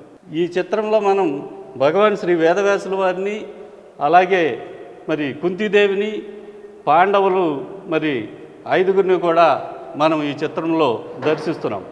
ఈ సన్నివేశంలో మరి కౌరవులు వారి సోదరులు అనేటువంటి పాండవులు నివసించేటటువంటి లక్కా గృహ దహనం అనంతరం మరి వారికి దిక్కుతోచని పరిస్థితుల్లో తల్లి కుంతీదేవితో కలిసి అడవి మార్గాన ప్రయాణిస్తున్నటువంటి సందర్భంలో స్వయంగా భగవాన్ వేదవ్యాసుల వారు ఆ అడవిలో వారికి ప్రత్యక్ష దర్శనాన్ని కల్పించి మరి వారికి దిశా నిర్దేశం చేసినటువంటి సన్నివేశం మనం ఈ చిత్రం ద్వారా తెలుసుకుంటున్నాం. ఈ చిత్రంలో కూడా మనం భగవాన్ శ్రీ వేదవ్యాసుల వారిని, అలాగే పంచ పాండవుల్ని కూడా ఇక్కడ దర్శిస్తున్నాం. వారు లక్కాగృహ దహనం అనంతరం వ్యాసుల వారి చూసిన మేరకు మరి అడవి మార్గంలో ప్రయాణిస్తున్నటువంటి సందర్భంలో వ్యాసుల వారు చెప్పినటువంటి సూచనలను పరిగణలోకి తీసుకుని వారు ఏకఛత్రపురానికి వెళ్ళటం, అక్కడ ఒక బ్రాహ్మణుని నివాసంలో మారువేషాలతో వారు జీవిస్తున్నటువంటి సందర్భంలో భగవాన్ శ్రీ వేదవ్యాసుల వారు మరలా ఆ యొక్క ఏకచిత్రపురంలోని ఆ బ్రాహ్మణుని గృహానికి వెళ్ళటం, అక్కడ మరలా వారికి దిశానిర్దేశం చేసి మీరు ఇక్కడ నుంచి ద్రౌపదిని రాజభవనానికి వెళ్ళండి అని చెప్పి వారికి తెలియపరిచినటువంటి సందర్భాన్ని, ఆ యొక్క బోధను మనం ఈ చిత్రం ద్వారా తెలుసుకుంటున్నాం. ఈ చిత్రంలో మనం భగవాన్ శ్రీ వేదవ్యాసుల వారిని అలాగే వేదవతి వేదనిధి దంపతులను మనం ఇక్కడ తిలకిస్తున్నాం. ఇది అతి ముఖ్యమైనటువంటి ఒక లోతైనటువంటి మరి జ్ఞానపరమైనటువంటి విషయాన్ని మనం ఈ చిత్రపటం ద్వారా తెలుసుకోబోతున్నాం. మరి ఇక్కడ కాశీపట్టణంలో నివసిస్తున్నటువంటి వేదవతి వేదనిధి దంపతులకు భగవాన్ శ్రీ వేదవ్యాసుల వారు దర్శన భాగ్యాన్ని కల్పించి వేదవతి వేదనిధి దంపతుల ఆహ్వానం మేరకు వారి గృహానికి విచ్చేయటం, వారిచ్చినటువంటి ఆతిథ్యాన్ని స్వీకరించి వారి కోరిన కోరికను నెరవేర్చి వారికి పుత్ర సంతానాన్ని ప్రాప్తింపజేసినటువంటి సందర్భం ఇక్కడ. అలాగే వారు కోరిన కోరిక నెరవేర్చిన అనంతరం వేదవతి వేదనిధి దంపతులు భగవాన్ శ్రీ వేదవ్యాసుల వారిని మరలా మిమ్మలను ఎప్పుడు ఎక్కడ ఏ విధంగా దర్శించుకోవచ్చు, మీ దర్శన భాగ్యం మరల మాకు ఏ విధంగా కలుగుతుంది అని చెప్పి వారు అడిగినటువంటి సందర్భంలో భగవాన్ శ్రీ వేదవ్యాసుల వారు ఎక్కడైతే నేను అందించినటువంటి జ్ఞానం యథాతథంగా బోధించబడుతుందో అక్కడ నేను మరి నిక్షిప్తమై ఉంటాను. ఆ జ్ఞానబోధ చేస్తున్నటువంటి వ్యక్తి రూపంలోనే మీరు నన్ను దర్శించవచ్చు, అక్కడ నేను కొలువుదీరి ఉంటాను అని చెప్పి ఆ విధంగా నన్ను దర్శించుకోండి అని చెప్పి వేదవతి వేదనిధి దంపతులకు అతి సూక్ష్మమైనటువంటి రహస్యమైనటువంటి భగవాన్ శ్రీ వేదవ్యాసుల వారిని మరలా దర్శించుకునేటటువంటి విషయాన్ని సూక్ష్మంగా మనకు తెలియపరిచినటువంటి సన్నివేశం ఇక్కడ మనం దర్శిస్తున్నాం. భగవాన్ శ్రీ వేదవ్యాసుల వారిని అలాగే ధృతరాష్ట్రుల వారిని మనం తిలకిస్తున్నాం. ధృతరాష్ట్రుల యొక్క మందిరానికి భగవాన్ శ్రీ వేదవ్యాసుల వారు విచ్చేసినటువంటి సందర్భం ఇది. ముఖ్యంగా మహాభారత సంగ్రామానికి సన్నాహకాలు జరుగుతున్నటువంటి సమయంలో ధృతరాష్ట్రుని వద్దకు విచ్చేసి భగవాన్ శ్రీ వేదవ్యాసుల వారు మరి నీ పుత్రుడికి తెలియపరచు, మరి జరగబోయేటటువంటి సంగ్రామం మరి మంచిది కాదు, దాన్ని ఏ విధంగానైనా సరే నీ పుత్రుడికి తెలియపరిచి దాన్ని నిర్వహింపచేయి అని చెప్పి భగవాన్ శ్రీ వేదవ్యాసుల వారు ధృతరాష్ట్రునికి తెలియపరుస్తున్నటువంటి సందర్భం ఇది. ఈ చిత్రంలో మనం భగవాన్ శ్రీ వేదవ్యాసుల వారిని అలాగే నారద మహర్షుల వారిని తిలకిస్తున్నాం. మరి భగవాన్ శ్రీ వేదవ్యాసుల వారు అనేక రకాలైనటువంటి గ్రంథాలను రచించి మానవాళికి అందించారు. మహాభారతాన్ని అలాగే శ్రీమద్ భాగవతాన్ని, మరి అష్టాదశ పురాణాలను అలాగే బ్రహ్మసూత్రాలను అందించారు. అయినా కూడా వారు సంతృప్తి చెందక వారి ఆశ్రమంలో ఉన్నటువంటి సందర్భంలో మరి నారద మహర్షి అక్కడికి విచ్చేసి మీరు ఈ లోకానికి ఎంతో జ్ఞాన సంబంధమైనటువంటి గ్రంథాలను అందించారు, వాటితో పాటు శ్రీమద్ భాగవతాన్ని కూడా అందించినట్లయితే భగవంతుని యొక్క లీలా విశేషాలు కూడా భక్తులకు తెలుస్తాయి. ఆ విధంగా మీరు ఈ లోకానికి సంపూర్ణమైనటువంటి జ్ఞానాన్ని అందించినటువంటి అవకాశం ఏర్పడుతుంది. కాబట్టి మీరు శ్రీమద్ భాగవతాన్ని కూడా లోకానికి అందించమని చెప్పి తెలియపరిచినటువంటి సన్నివేశం ఇది. భగవాన్ శ్రీ వేదవ్యాసుల వారు అలాగే ఇక్కడ ధర్మరాజుని మనం తిలకించవచ్చు. ధర్మరాజుకి జ్ఞానబోధన చేస్తున్నటువంటి సన్నివేశం ఇది. ప్రతి స్మృతి విద్యను భగవాన్ శ్రీ వేదవ్యాసుల వారు ధర్మరాజుకి బోధిస్తున్నారు. ఆ విధంగా ప్రతి స్మృతి విద్యను భగవాన్ శ్రీ వేదవ్యాసుల వారి నుంచి ధర్మరాజు మరి పొందినటువంటి సన్నివేశం ఇది. ధర్మరాజు కృతజ్ఞతలు తెలియజేసుకుంటున్నారు ఈ సందర్భంగా ప్రతి స్మృతి విద్యను అందించినటువంటి భగవాన్ శ్రీ వేదవ్యాసుల వారికి. ఇక్కడ ఈ చిత్రంలో మనం భగవాన్ శ్రీ వేదవ్యాసుల వారిని అలాగే ధృతరాష్ట్రుడిని సంజయుడిని తిలకించవచ్చు. ఈ ధృతరాష్ట్రుడి యొక్క మందిరంలో మహాభారత సంగ్రామం జరగబోతున్నటువంటి కొద్ది రోజుల ముందు ఆ యొక్క సంగ్రామాన్ని మరి ధృతరాష్ట్రుడికి తెలియపరచడం కోసం సంజయునికి దివ్య దృష్టిని ప్రసాదిస్తున్నటువంటి భగవాన్ శ్రీ వేదవ్యాసుల వారిని మనం ఇక్కడ తిలకించవచ్చు. మహాభారత యుద్ధం జరుగుతున్నటువంటి సమయంలోనే అభిమన్యుడు మరి పద్మవ్యూహంలో చిక్కుకుని వీర మరణం పొందినటువంటి సందర్భంలో మరి అభిమన్యుడి మరణం గురించి తెలిసినటువంటి ధర్మరాజు మరి దుఃఖితుడై ఆ యొక్క ఉన్నటువంటి సందర్భంలో ఆ విషయాన్ని గ్రహించినటువంటి వేదవ్యాసుల వారు ధర్మరాజుకి ప్రత్యక్షమై జ్ఞానబోధన చేస్తున్నటువంటి సన్నివేశం ఈ చిత్రం. భగవాన్ శ్రీ వేదవ్యాసుల వారు 84 లక్షల జీవరాశుల్ని కూడా సమంగా చూసి మరి ప్రతి జీవి కూడా మోక్షం పొందాలి అనేటటువంటి సంకల్పంతో కీటకానికి కూడా మోక్షాన్ని ప్రసాదించినటువంటి సందర్భం ఇది. అలాగే మరి కీటకం మరి మరణం పొందుతాను అని చెప్పి భయపడుతున్నటువంటి సందర్భంలో మరి మరలా 2 జన్మలు తీసుకొని అనంతరం నువ్వు మానవ జన్మ లభిస్తుంది, ఆ మానవ జన్మ లభించినప్పుడు నువ్వు మోక్షం పొందుతావు అని చెప్పి కీటకానికి కూడా ప్రేమతో ఆ యొక్క అభయాన్ని ప్రసాదించి మోక్ష మార్గాన్ని తెలియపరిచినటువంటి సన్నివేశం ఈ కీటకానికి కూడా వేదవ్యాసుల వారు ఆ యొక్క జ్ఞానబోధను అందించిన సన్నివేశం ఇది. ఇప్పటి వరకు మనం భగవాన్ శ్రీ వేదవ్యాస సనాతన ధర్మక్షేత్రంలోని అవతార తత్వదర్శిని సెల్లార్లో ఉన్నాం. ఈ సెల్లార్లో ఏర్పాటు చేసినటువంటి వేదవ్యాసుల వారి యొక్క అవతార తత్వం గురించి మనం ఒక్కొక్క చిత్రపటాన్ని దర్శిస్తూ ఆ చిత్రపటం ద్వారా భగవాన్ శ్రీ వేదవ్యాసుల వారు ఈ లోకానికి ఏమైతే దిశ నిర్దేశం చేస్తూ మరి బ్రహ్మజ్ఞానాన్ని ఆత్మబోధను అందించడం కోసం ఈ లోకాన్ని ఉద్ధరించడం కోసం వారందరినీ కూడా ఏ విధంగా ఎక్కడెక్కడ ఏ సందర్భాలలో ప్రత్యక్షమై జ్ఞానబోధను అందిస్తూ ఆ యొక్క మర్మాన్ని మనందరికీ తెలియపరిచారో ఆ సన్నివేశాలతో కూడినటువంటి చిత్రమాలికను మనం ఇప్పుడు దర్శించాం. ఇప్పటి వరకు ఇంతటి మహత్తరమైనటువంటి అవకాశాన్ని కల్పించినటువంటి పూజ్య గురుదేవులకు అలాగే దర్శన్ టీవీ వారికి కూడా ఈ సందర్భంగా భగవాన్ శ్రీ వేదవ్యాస సనాతన ధర్మక్షేత్రం తరపున పూజ్య గురుదేవుల యొక్క శిష్యులు అందరూ కూడా భవగ్ని కుటుంబం అంతా కూడా గురుదేవులకు భగవాన్ శ్రీ వేదవ్యాసుల వారికి హృదయపూర్వకంగా నమస్కరించడమే కాకుండా దర్శన్ టీవీ వారికి కూడా ప్రత్యేకమైనటువంటి కృతజ్ఞతలు అభినందనలు తెలియజేసుకుంటున్నాం. ఓం శ్రీ గురుభ్యో నమః. ఓం శ్రీ వ్యాసదేవాయ నమః. ఇక్కడ ఒక పవిత్రమైన తత్వదర్శినిలో వ్యాసుల వారు తమ శిష్యులతో కూర్చుని ఆసీనులై వారికి తత్వబోధ చేస్తున్నట్టుగా మనం ఇక్కడ ఈ యొక్క ప్రదేశాన్ని మనం చూస్తున్నాం. మనం ప్రతి చోట శంకరాచార్యులు వారు నలుగురి శిష్యులతో మనం ఉండడం చూస్తూ ఉంటాం. ఒకడు పద్మపాదాచార్యులు, సురేశ్వరాచార్యులు, అస్తామలకుడు, తోటకాచార్యులు.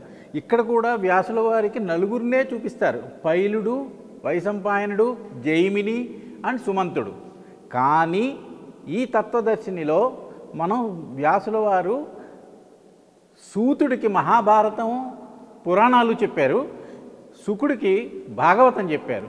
ఈ 6గురిని ఇక్కడ కూర్చోపెట్టి ఆయన వీళ్ళకి చిన్ముద్రతోటి తత్వబోధ చేస్తున్నట్టుగా ఒక రూపకల్పన చేసి దీన్ని ఇక్కడ చూపించారు. వెనకాల మీకు చూస్తే ఇదొక అటవీ సంపదలో ఉన్న ఒక దీంట్లో ఉన్నట్టుగా ఉంటుంది. దాని ఎదురుగుండా వ్యాసుల వారు చిన్ముద్రలో కూర్చుని శిష్యులందరినీ వాళ్ళకి తత్వబోధ చేస్తున్నట్టు. ఈయన సుఖమహామహర్షి. ఈ సుఖమహామహర్షికి వ్యాసుల వారు భాగవతాన్ని చెప్పారు. ఈయన సూతమహాముని. ఈ సూతమహామునికి పురాణాలు, భారతం చెప్పారు. ఆయన వైశంపాయనుడు. వైశంపాయనుడికి ఒక వేదము, జైమినికి సామవేదము, పైలుడు, దాని తర్వాత సుమంతుడు. ఇలా నలుగురికి 4 వేదాలు చెప్పి నలుగురిని ఇక్కడ ఈయన ఆశీర్వదిస్తూ ఈ యొక్క అటవీ సంపదతో కూడినటువంటి ఒక ప్రదేశాన్ని సృష్టించి వ్యాసుల వారి యొక్క ఉన్నత స్థితిని, వారి యొక్క శిష్యుల మీద ఉన్న అవాజ్య అనురాగాలని ఎలా కురిపిస్తున్నారు, ఎలా తత్వబోధ చేస్తున్నారు, ఎలాగ వాళ్ళని ఉత్తేజనం చేసి ఈ ధర్మాన్ని ప్రచారం చేయాలని కంకణం కట్టుకున్నారో మీకు కనిపిస్తూ ఉంటుంది. ఇక్కడ ఆయన ఎదురుగుండా వ్యాసదేవుల వారి పాదుకలు ఉన్నాయి. ఈ పాదుకల దగ్గర కూడా ఇక్కడ ఒక యంత్రాన్ని పెట్టి, వ్యాస యంత్రాన్ని పెట్టి మేము ఇక్కడ పెడుతూ ఉంటారు. ఇటుపక్క కుడివైపు వ్యాసుల వారి కుడి పక్కన భగవద్గీత. ఈ వ్యాసుల వారి భగవద్గీతే భగవంతుడు, భగవాన్ ఉవాచ. ఉవాచ అంటే ఉత్కృష్టమైన వచనంతో చెప్పిన భగవానుడు భగవద్గీతని చెప్పాడు. ఆ భగవద్గీతని ఇక్కడ ఆరాధన చేయిస్తారు. కొత్త వాళ్ళు ఎవరైనా ఈ వ్యాసధర్మక్షేత్రానికి వస్తే ఫస్ట్ రావాల్సింది తత్వదర్శినికి. తత్వదర్శినిలో వారికి ఈ వ్యాసుల వారిని, వారి శిష్యులని చూపించి కుడిపక్క ఉన్న ఓ భగవద్గీత ఆరాధన చేయిస్తారు. భగవద్గీత ఆరాధనలో మెయిన్గా ఏంటంటే వాళ్ళకి భగవద్గీతను ఎదురుగుండా పెట్టి ఈ భగవంతుడే భగవానుడు ఈ భగవద్గీత రూపంలో ఉన్నాడు, భగవంతుడు చెప్పింది మీరు ఆచరించాలి అని చెప్పి వారి చేత ఆరాధన చేయిస్తారు. ఏ ఆరాధన చేయిస్తారు? భగవద్గీత అష్టోత్తరంతో ఆరాధన చేయిస్తారు. చేసి ఆ అక్షతల్ని ఇంటికి తీసుకెళ్ళచ్చు. కొన్ని అక్షతలను అక్కడ భగవద్గీత మెయిన్ పీఠంలో కూడా వేయచ్చు. ఎడం పక్క వ్యాసుల వారు ఉంటారు. ఈ వ్యాసుల వారి గ్రేట్నెస్ ఏమిటంటే ఆ యొక్క చిత్రపటంలో మీరు ఎక్కడ నుంచి చూసినా సరే వ్యాసుల వారు మీ వైపే చూస్తున్నట్టు కనిపిస్తూ ఉంటుంది. ఈ వ్యాస దాంట్లో మీరు అక్కడ కూర్చుని ఒక 2 నిమిషాలు కూర్చుని మీరు ధ్యానం చేస్తే అక్కడ ఆయన ఎలా చూస్తున్నా సరే మీ వైపే చూస్తున్నట్టు ఉంటుంది. మిమ్మల్ని ఆశీర్వదిస్తున్నట్టు, మిమ్మల్ని అనుగ్రహిస్తున్నట్టు కనిపిస్తూ ఉంటుంది అన్నమాట. అది అక్కడ వ్యాసారాధన చేస్తారు, ఇక్కడ భగవద్గీత ఆరాధన చేస్తారు. ఇటువంటి ప్రదేశం ఇది. దీనికి మూలం అక్కడ మీరు వ్యాసుల వారి యొక్క జీవిత చరిత్ర అంతని తైలవర్ణ చిత్రాల్లో చూశారు. ఇక్కడ భగవద్గీత ఆరాధన చేసుకున్నారు, ఇక్కడ వ్యాసారాధన చేసుకున్నారు. ఇక్కడ వీళ్ళ శిష్యులతో కూర్చుని చూసిన భగవాన్ వేదవ్యాసుడు తత్వబోధ చేయడం అనేది మీరు విన్నారు. ఇది చూసి మీరు ఇంకా పైకి వెళ్ళి ప్రేమ మందిరంలోకి వెళదాం. భగవాన్ వేదవ్యాస సనాతన ధర్మక్షేత్రంలో మనం 18 అడుగులు ఈ 4 స్తంభాలు దాటి ఈ క్షేత్రం యొక్క ముఖద్వారం గుండా 2 వైపులా 2 ఏనుగులు స్వాగతం పలుకుతున్నాయి. పైన అభయాస్తంతో వేదవ్యాసుడు ఆశీర్వనుగ్రహిస్తూ స్వాగతిస్తున్నాడా అన్నట్టుగా పైన చెప్పగానే మనం లోపలికి ప్రవేశిస్తాం కదా. ప్రవేశించగానే మనకు మొట్టమొదట ఉండేటువంటి ఈ ఆలయం సత్సంగ ఆలయం. దీన్నే ధ్యాన మందిరం అని కూడా అంటాము. చాలా సువిశాలమైనటువంటి ప్రాంగణం ఈ ధ్యాన మందిరం. ఇది చాలా ప్రశాంతమైనటువంటి, నిర్మలమైనటువంటి, మనస్సు పులకరింపజేసే విధమైనటువంటి వాతావరణంతో ఈ ఆలయాన్ని తీర్చిదిద్దారు, ఈ సత్సంగ మంటపాన్ని. దీంట్లో దాదాపుగా ఒక 1000 మంది ఆస్తికులు, 1000 మంది సాధకులు అటు దీక్షగా ఏదైనా పూజా కార్యక్రమాల్లో పాల్గొన్నా, ఏదైనా ఉత్సవాల్లో పాల్గొన్నా కూడా 1000 మంది కూర్చునే విధంగా ఈ ఆలయాన్ని తీర్చిదిద్దారు. ఇది సెంట్రలైజ్డ్ ఏసీ, మొత్తం కూడా సెంట్రలైజ్డ్ ఏసీగా ఇది ఉంది. చక్కని హాయిగా ఒక చక్కని ఒక ఉద్వేగాన్ని కలిగించే విధంగా, ఒక ధార్మిక ఉత్తేజం కలిగే విధంగా ఈ సత్సంగ మందిరం ఉంది. ప్రధానంగా మార్గశిర మాసం వ్యాసుడు యొక్క అవతరించినటువంటి ఒక అద్భుతమైనటువంటి వ్యాస భగవానుడికి ఇష్టమైనటువంటి వ్యాసం సర్వోత్కృష్టమైనటువంటి మార్గశిర మాసం. విష్ణువు శయన నిద్రపై వస్తాడా అని ఆ మార్గశిర మాసాన్ని విష్ణు సంబంధ హరిహరాద్వైతం, హరిహరులతో పాటుగా వ్యాస భగవానుడికి పరమ మోదమైనటువంటి ఆ మాసంలో మొత్తం నెల మొత్తము కూడా ఇక్కడ ప్రతిరోజు అష్టోత్తర నామావళి, విశేషమైనటువంటి అర్చనలు, అభిషేకాలు నెల మొత్తము చేస్తారు. అంతేకాకుండా ప్రతి వసంత పంచమి రోజున వ్యాస పౌర్ణమి, వ్యాసుని జన్మదినమైనటువంటి ఆషాఢ శుద్ధ పౌర్ణమి రోజున విశేషంగా అక్షరాభ్యాసాలు చేస్తూ ఉంటారు. ఈ అక్షరాభ్యాసాలకు చాలామంది చిరంజీవులు వాళ్ళ తల్లిదండ్రులు ఆ పిల్లలను తీసుకొచ్చి ఈ వ్యాసక్షేత్రంలో, తెలంగాణలో బాసరలో సరస్వతి అమ్మవారిని ప్రతిష్ఠించింది వ్యాస భగవానుడే. అది వ్యాస గుహ, అందుకే వాసర అయింది. వ్యాసుడి ఉన్న చోట సరస్వతి అమ్మవారు ఉంటుంది. సరస్వతి అమ్మవారి కొలిస్తే, వ్యాసుని కొలిస్తే సరస్వతి అమ్మవారిని మనం పూజించినట్లే. అలాగే ఇక్కడ కూడా ఈ వ్యాసక్షేత్రంలో అక్షరాభ్యాసం కనుక చేస్తే సకల సనాతన వేదాంతానికి మాధ్యుడైనటువంటి వ్యాస భగవానుని అనుగ్రహం కలుగుతుందని ఇక్కడ అందరూ తమ తమ పిల్లలకు అక్షరాభ్యాసాన్ని చేయించడం కోసం ఉవ్విళ్ళురుతుంటారు. ఈ సువిశాల ప్రశాంతమైనటువంటి సకల వసతులతో కూడుకున్నటువంటి ఈ సత్సంగ మందిరంలో, ప్రవచన మండపంలో భాగవతం, భారతం, భగవద్గీత, అష్టాదశ పురాణాలకు సంబంధించి కూడా ఎవరైనా మహానుభావులు వచ్చినప్పుడు ఇక్కడ ప్రవచనాలను ఏర్పాటు చేసుకోవడానికి కూడా అనువైనటువంటి వసతులు, వాతావరణం ఏర్పాటు చేశారు. ఇక గురువుగారైతే ప్రతి వారం విశేషమైనటువంటి పర్వదినాల్లో వారు ప్రత్యేకంగా భగవద్గీతకు సంబంధించి, పురాణాలకు సంబంధించి, వేదవ్యాస భగవానుడి యొక్క తత్వం గురించి తరచూ ఈ సత్సంగంలో భక్త మహాశయులందరికీ కూడా వారు విశేషమైనటువంటి ప్రసంగాలు, ప్రవచనాలు అందిస్తుంటారు. ఇంకా ఇతర ఆధ్యాత్మిక ధార్మికవేత్తలు, స్వామీజీలు, యతీశ్వరులు వచ్చినప్పుడు కూడా వారు ఏ విధమైనటువంటి వ్యాస సంబంధమైనటువంటి పురాణాలు కానీ, వేదాలు కానీ, ఇతర ధార్మిక కార్యక్రమాల్లో ప్రవచనాలు అందించడం కూడా ఈ యోగ్యమైనటువంటి అద్భుతమైనటువంటి సర్వాంగ సుందరంగా ఒక ఆధ్యాత్మిక తేజస్సుతో ద్విగుణీకృతమైనటువంటి ఈ ప్రవచన మందిరం మొత్తం వేదవ్యాస సనాతన ధర్మ క్షేత్రంలో ఒక గొప్పనైనటువంటి మందిరం.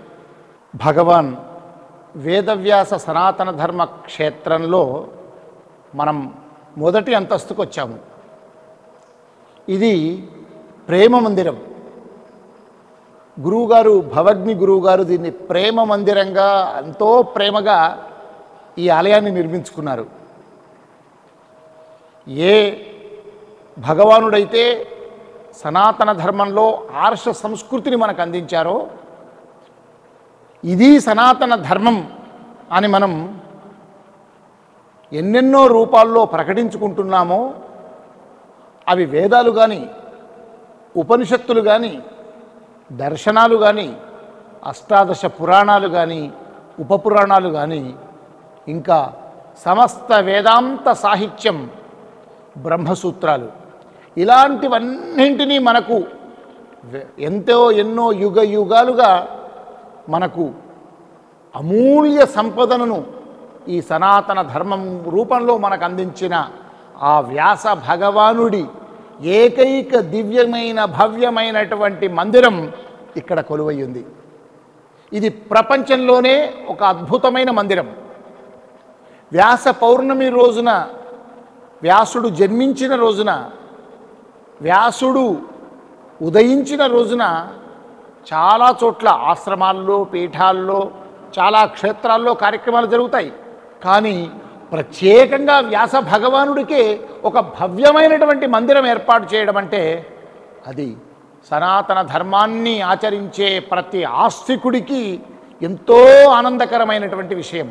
అలాంటి ఆస్తిక మహాజనులందరికీ ఒక గొప్పనైనటువంటి బహుమతిగా భవగ్ని గురువుగారు ఈ మందిరాన్ని అందించి మనందరికీ అంకితం చేశారు. ఆ 9 అడుగుల ఒక అలౌకిక ఆధ్యాత్మిక అనుభూతిని కలిగించే దివ్య భవ్యమైనటువంటి ఆ విగ్రహం, తిరుపతి నుంచి తీసుకొచ్చినటువంటి ఆ విగ్రహంతో కొలువై ఉన్న ఆ వేదవ్యాసుడి గర్భాలయానికి వెళ్ళే కన్నా ముందు ఒక ప్రదక్షిణంగా మనం ఇక్కడి నుంచి వెళ్ళాల్సి ఉంటుంది. ఆ ప్రదక్షిణ మార్గంగా మనం గర్భాలయంలోకి వెళ్ళి వేదవ్యాసుడి దర్శనాన్ని, ఆ వేదవ్యాసుడి యొక్క విశేషాలను, విశిష్టతలను, అక్కడి లోపల యొక్క వాస్తు రీతులను మనం అంతా తెలుసుకుందాం. ఈ సనాతన ధర్మ రాజధానిగా విలసిల్లబోతున్నటువంటి వేదవ్యాస భగవానుడి ఈ క్షేత్రంలో మొదటి అంతస్తులో ఉన్నాము. ముఖద్వారం వద్ద మనకు 2 హంసలు కనిపిస్తున్నాయి. అవి సత్వగుణానికి ప్రతీకగా ఆ 2 హంసలు కూడా పూర్ణకుంభానికి 2 వైపులా స్వాగతిస్తూ ఉన్నాయి. ఇక మనము ప్రధాన ద్వారం ఏదైతే వచ్చామో అక్కడ 2 సింహాలు ఉన్నాయి. అవి రజోగుణానికి ప్రతీక. ఇకపోతే మనము మళ్ళీ మరొక అంతస్తులో 2 ఏనుగులు ఉన్నాయి. అవి తమో గుణానికి ప్రతీక. ఇలా తమో రజో సత్వ గుణాలకు ప్రతీకగా హంసలు, ఏనుగులు, సింహాలు ఒక్కొక్క మార్గం వద్ద ఒక్కొక్క విధంగా భక్త జనాన్ని స్వాగతించే అద్భుతమైనటువంటి కళ ఉట్టిపడే అన్ని వాస్తురీతులు, అంటే ఉత్తర దక్షిణాది, అదేవిధంగా అనేక మంది చోళులు, పల్లవులు, కాకతీయులు, ఇంకా ఎవరెవరో వివిధ కాలాలలో వివిధ రాజులు నిర్మించినటువంటి అద్భుతమైనటువంటి ఆలయ వాస్తు రీతులన్నీ కలగలిపి ఈ ఆలయాన్ని నిర్మాణంలో ప్రత్యేకమైనటువంటి ఒక ప్రణాళికలు సిద్ధం చేస్తున్నారు. అందుకే ఈ అద్భుతమైనటువంటి వాస్తును మనం ఈ ప్రదక్షిణ చేస్తుంటే చూస్తున్నాం కదా. 16 స్తంభాలతో ఒక్కొక్క స్తంభానికి ఒక్కొక్క కళాకృతిలో అక్కడ చక్కని చెక్కడాలు చేశారు. చాలా కష్టపడ్డారు. దాదాపు ఒక్కొక్కటి 16 అడుగుల ఎత్తున ఉన్నటువంటి ఈ స్తంభాలు ఉన్నాయి. ప్రతి స్తంభానికి మధ్య విశాలమైనటువంటి ఒక అలంకరణతో కూడుకున్నటువంటి కిటికీలు ఉన్నాయి జాలీగా. అవి కూడా సర్వాలంకార భూషితంగా చేశారు. ప్రతి పిల్లర్లకు 3-4 అరలుగా వాటిని చిత్రించారు. ఈ గర్భాలయానికి కూడా మొత్తము 3 ద్వారాలు ఉన్నాయి. 2 వైపుల అభిముఖంగా మరియు కుడి ఎడమల వైపు కూడా ఒకవైపు నుంచి భక్తులు వచ్చి మరొక వైపు నుంచి బయటకు నిష్క్రమించే విధంగా దీన్ని తీర్చిదిద్దారు. మొత్తం ప్రదక్షిణ చేయడానికి వీలుగా కూడా చాలా సువిశాలమైనటువంటి ఈ ప్రాంగణంలో ఉంది. అదేవిధంగా పరిక్రమ చేస్తున్నప్పుడు ఒక ఆధ్యాత్మిక అనుభూతితో భక్తిభావాన్ని పెంపొందించుకునే విధంగా చేశారు. గర్భాలయానికి అర్చక స్వాములు కానీ ఎవరైనా పరమహంస పరివ్రాజకులు కానీ మహాత్ములు వచ్చినప్పుడు లోనికి వెళ్ళి ప్రత్యేక పూజలు నిర్వహించడానికి ప్రత్యేక ద్వారాలను కూడా ఏర్పాటు చేశారు. ప్రతి ద్వారము పైన కూడా శిల్ప కళాకృతి చాలా అందమైనటువంటి చెక్కడాలతో మనకు కనిపిస్తూ ఉంటుంది. చూశారు కదా ఎన్ని అరలుగా దీన్ని తీర్చిదిద్దారో, చెక్కారో. గర్భాలయం చుట్టూ కూడా ప్రత్యేకంగా కిటికీలను కూడా ఏ విధంగా తీర్చిదిద్దారో, ఆ పైన ఉండేటువంటి ఆ సాలారంలో కూడా చక్కగా మంచి ఆ శిల్పకళ నైపుణ్యాన్ని మనకు కనిపించే విధంగా తీర్చిదిద్దారు. ఇకపోతే ఇక్కడ మనకు ఆలయం గర్భాలయం వెనక భాగంలో కూడా అభయహస్తంతో ఉన్నటువంటి మరొక వ్యాస భగవానుడు కనిపిస్తాడు. అంటే ప్రదక్షిణం చేస్తున్నప్పుడు కూడా వాళ్ళ మనసులో ప్రతి ప్రదక్షిణంలో కూడా అణువణువున అభిముఖంగా వెనక వైపు వచ్చినప్పుడు వాళ్ళ మనస్సులో వ్యాసుడే కనిపించాలి, వ్యాసుడి భావననే కలగాలి, ఏకాగ్రత చిత్తానికి భంగం కలగకూడదు అనే విధంగా ఈ యొక్క చుట్టూ ప్రదక్షిణ చేసేటప్పుడు చాలా చక్కగా సువిశాల ప్రాంగణంలో చేశారు. కొంతమంది ఈ చుట్టూరా కూర్చొని కూడా కొన్ని సందర్భాల్లో తపస్సు చేసుకుంటారు. వాళ్లకు నిర్మలమైనటువంటి చాలా ఈ భక్తి భావనలో తాదాత్మ్య స్థితిలో సమాధి స్థితిలోకి వెళ్ళి వాళ్ళు జపతపాలు చేసుకోవడం, అనుష్ఠానం చేసుకునే విధానికి యోగ్యమైనటువంటి సాధకులకు ఉపయుక్తమైనటువంటి వాతావరణాన్ని ఇక్కడ కల్పించారు. చూసాం కదా అటువైపు ఏ విధంగా కిటికీలు ఉన్నాయో చక్కని కళాకృతులతో ఇక్కడ కూడా ఏర్పాటు చేశారు. ఇది మరొక వైపు మార్గం. అటువైపు మార్గం నుంచి వచ్చి ఇటువైపు మార్గం గుండా భక్తులంతా బయటకు వచ్చే విధంగా ఈ గర్భాలయాన్ని నిర్మించారు. గర్భాలయం నుంచి మనం ఇప్పుడు వెళ్తూ ప్రధాన వెళ్ళే మూల నైరుతి మూలన మనకు ఆలయంలో విజయ గణపతి ఆలయం మనకు సాక్షాత్కరిస్తుంది. ఈ విజయ గణపతి దేవాలయం ఈ ఆలయంలో ఒక ప్రత్యేకత. వక్రతుండ మహాకాయ సూర్యకోటి సమప్రభ నిర్విఘ్నం కురుమే దేవ సర్వకార్యేషు సర్వదా. ఎక్కడ ఏ శుభకార్యం జరిగినా, ఎక్కడ ఏ పూజలు జరిగినా తొలి పూజలు అందుకునే ఇలవేలుపు విఘ్నేశ్వరుడు. విఘ్నేశ్వరో విఘ్న విదూరకారి నిర్విఘ్న కార్యేషు ఫలం సుసిద్ధం. విఘ్నేశ్వరో నామ సురేషు పూజ్యో వధూవరాభ్యాం వరదాభవంతు అని పెళ్ళిళ్ళల్లో వివాహాల్లో వీరిని స్మరించుకుంటాం దాంపత్యాలు బాగా ఉండాలని. ఎక్కడ ఏ విఘ్నాలు జరగకూడదని వినాయకుడిని మనం సమర్పించుకుంటాం. అందుకే 21 పత్రాలతో వినాయక చతుర్థి రోజు పూజిస్తాం. అలాంటి వినాయకుడు ఎక్కడ చివరికి శివరాత్రి రోజు శివపార్వతుల కళ్యాణం చేయాలన్నా వారి కుమారుణ్ణి పూజించాల్సిందే. మొదలు తల్లిదండ్రుల కళ్యాణానికి కూడా కుమారుడైన వినాయకుడి పూజతోనే కళ్యాణోత్సవం ప్రారంభమవుతుంది. అట్లా సకల గణాలకు అధిపతి గణపతి. అలాంటి గణపతి ఇక్కడ విజయ గణపతిగా మనకు దర్శనమిస్తూ ఉన్నారు. వచ్చిన వారందరూ కూడా ఒక విజయ దరహాసంతో, వచ్చిన వారి యొక్క సంకల్పం విజయవంతం కావాలే. లోపల గర్భాలయంలో ఏదైతే వ్యాస భగవానుడి దర్శనం కన్నా ముందు ఒక విజయ దరహాసంతో విజయ గణపతి అనుగ్రహం పొందాలన్నది లౌకికమైనటువంటి ఒక మన చింతన. ఇకపోతే పారమార్థికంగా కూడా వ్యాస భగవానుడు ఏవైతే తమ వేదాంతాలను భాగవతం కానీ భారతం కానీ ఇంకా ఇతిహాసాలు రాస్తున్నప్పుడు లేఖకుడిగా వినాయకుడే ఉన్నాడు. పత్రాలపై లేఖనితో వ్యాసుడు చెప్పిందల్లా రాసే బాధ్యతను వినాయకుడు తీసుకున్నాడు. అంటే వ్యాసుడి లేఖకుడిగా వినాయకుడే ఉండడం సాక్షాత్తు విష్ణువు సమానమైన విష్ణువే అవతారమైనటువంటి ఆ వ్యాస భగవానుడికి వినాయకుడికి ఉండేటువంటి ఆ పారమార్థిక సంబంధం కూడా ఇక్కడ విజయ గణపతి రూపంలో మనం దర్శనం తీసుకొని వ్యాసుని దర్శించుకునే ఒక చక్కని సందేశం మనకిక్కడ ఈ గర్భాలయానికి వచ్చే ముందు నైరుతి మూలన ఆ గణపతి దర్శనం ద్వారా కలుగుతుంది. ఇప్పుడు మనం వినాయకుడికి నమస్కారం చేసుకుని గర్భాలయంలో కొలువై ఉన్నటువంటి ప్రధాన భగవానుడు ఈ సనాతన ధర్మక్షేత్రం యొక్క ఆ ప్రధాన దేవత ఆ వేదవ్యాస భగవానుని దర్శనం చేసుకుందాం. పదండి గర్భాలయంలోకి వెళ్దాం. వ్యాసాయ విష్ణురూపాయ వ్యాసరూపాయ విష్ణవే నమో బ్రహ్మ నిధయే వాసిష్ఠాయ నమో నమః. ఏదైతే విజయ గణపతి అనుగ్రహంతో పూజలందుకొని ప్రత్యేకంగా ఈ వ్యాస భగవానుని యొక్క గర్భాలయంలోకి మనం ఇప్పుడు అడుగు పెడుతూ ఉన్నాం. చాలా సువిశాలమైనటువంటి ప్రాంగణం ఇది. ఈ గర్భాలయంలో ఎంతో ధీరోదాత్త గంభీరమైనటువంటి వదనంతో ఆ వ్యాస భగవానుడు మనకు దర్శనమిస్తూ ఉన్నాడు. పద్మపీఠంపై 9 అడుగుల ఎత్తున ఆ వ్యాస భగవానుడు పైన ఉన్నటువంటి జ్యోతి స్వరూపాన్ని వీక్షిస్తున్నట్టుగా మనకు కనిపిస్తాడు. అలాంటి ఆ భగవానుడి యొక్క విగ్రహం ప్రత్యేకంగా తిరుపతిలో గొప్పనైనటువంటి శిల్పాచార్యుల యొక్క నిర్మాణం చెక్కాక వారి ద్వారా ఈ విగ్రహాన్ని ఇక్కడికి తీసుకురావడం జరిగింది. ఈ గర్భాలయం కూడా చాలా విశాలమైనటువంటి ప్రాంగణం. 500 మంది సాధకులు ఇక్కడ కూర్చొని గర్భాలయంలో ఆ వ్యాస పూజలో పాల్గొనే అవకాశాన్ని కల్పించారు చుట్టూ పరిక్రమ చేసి వచ్చాక.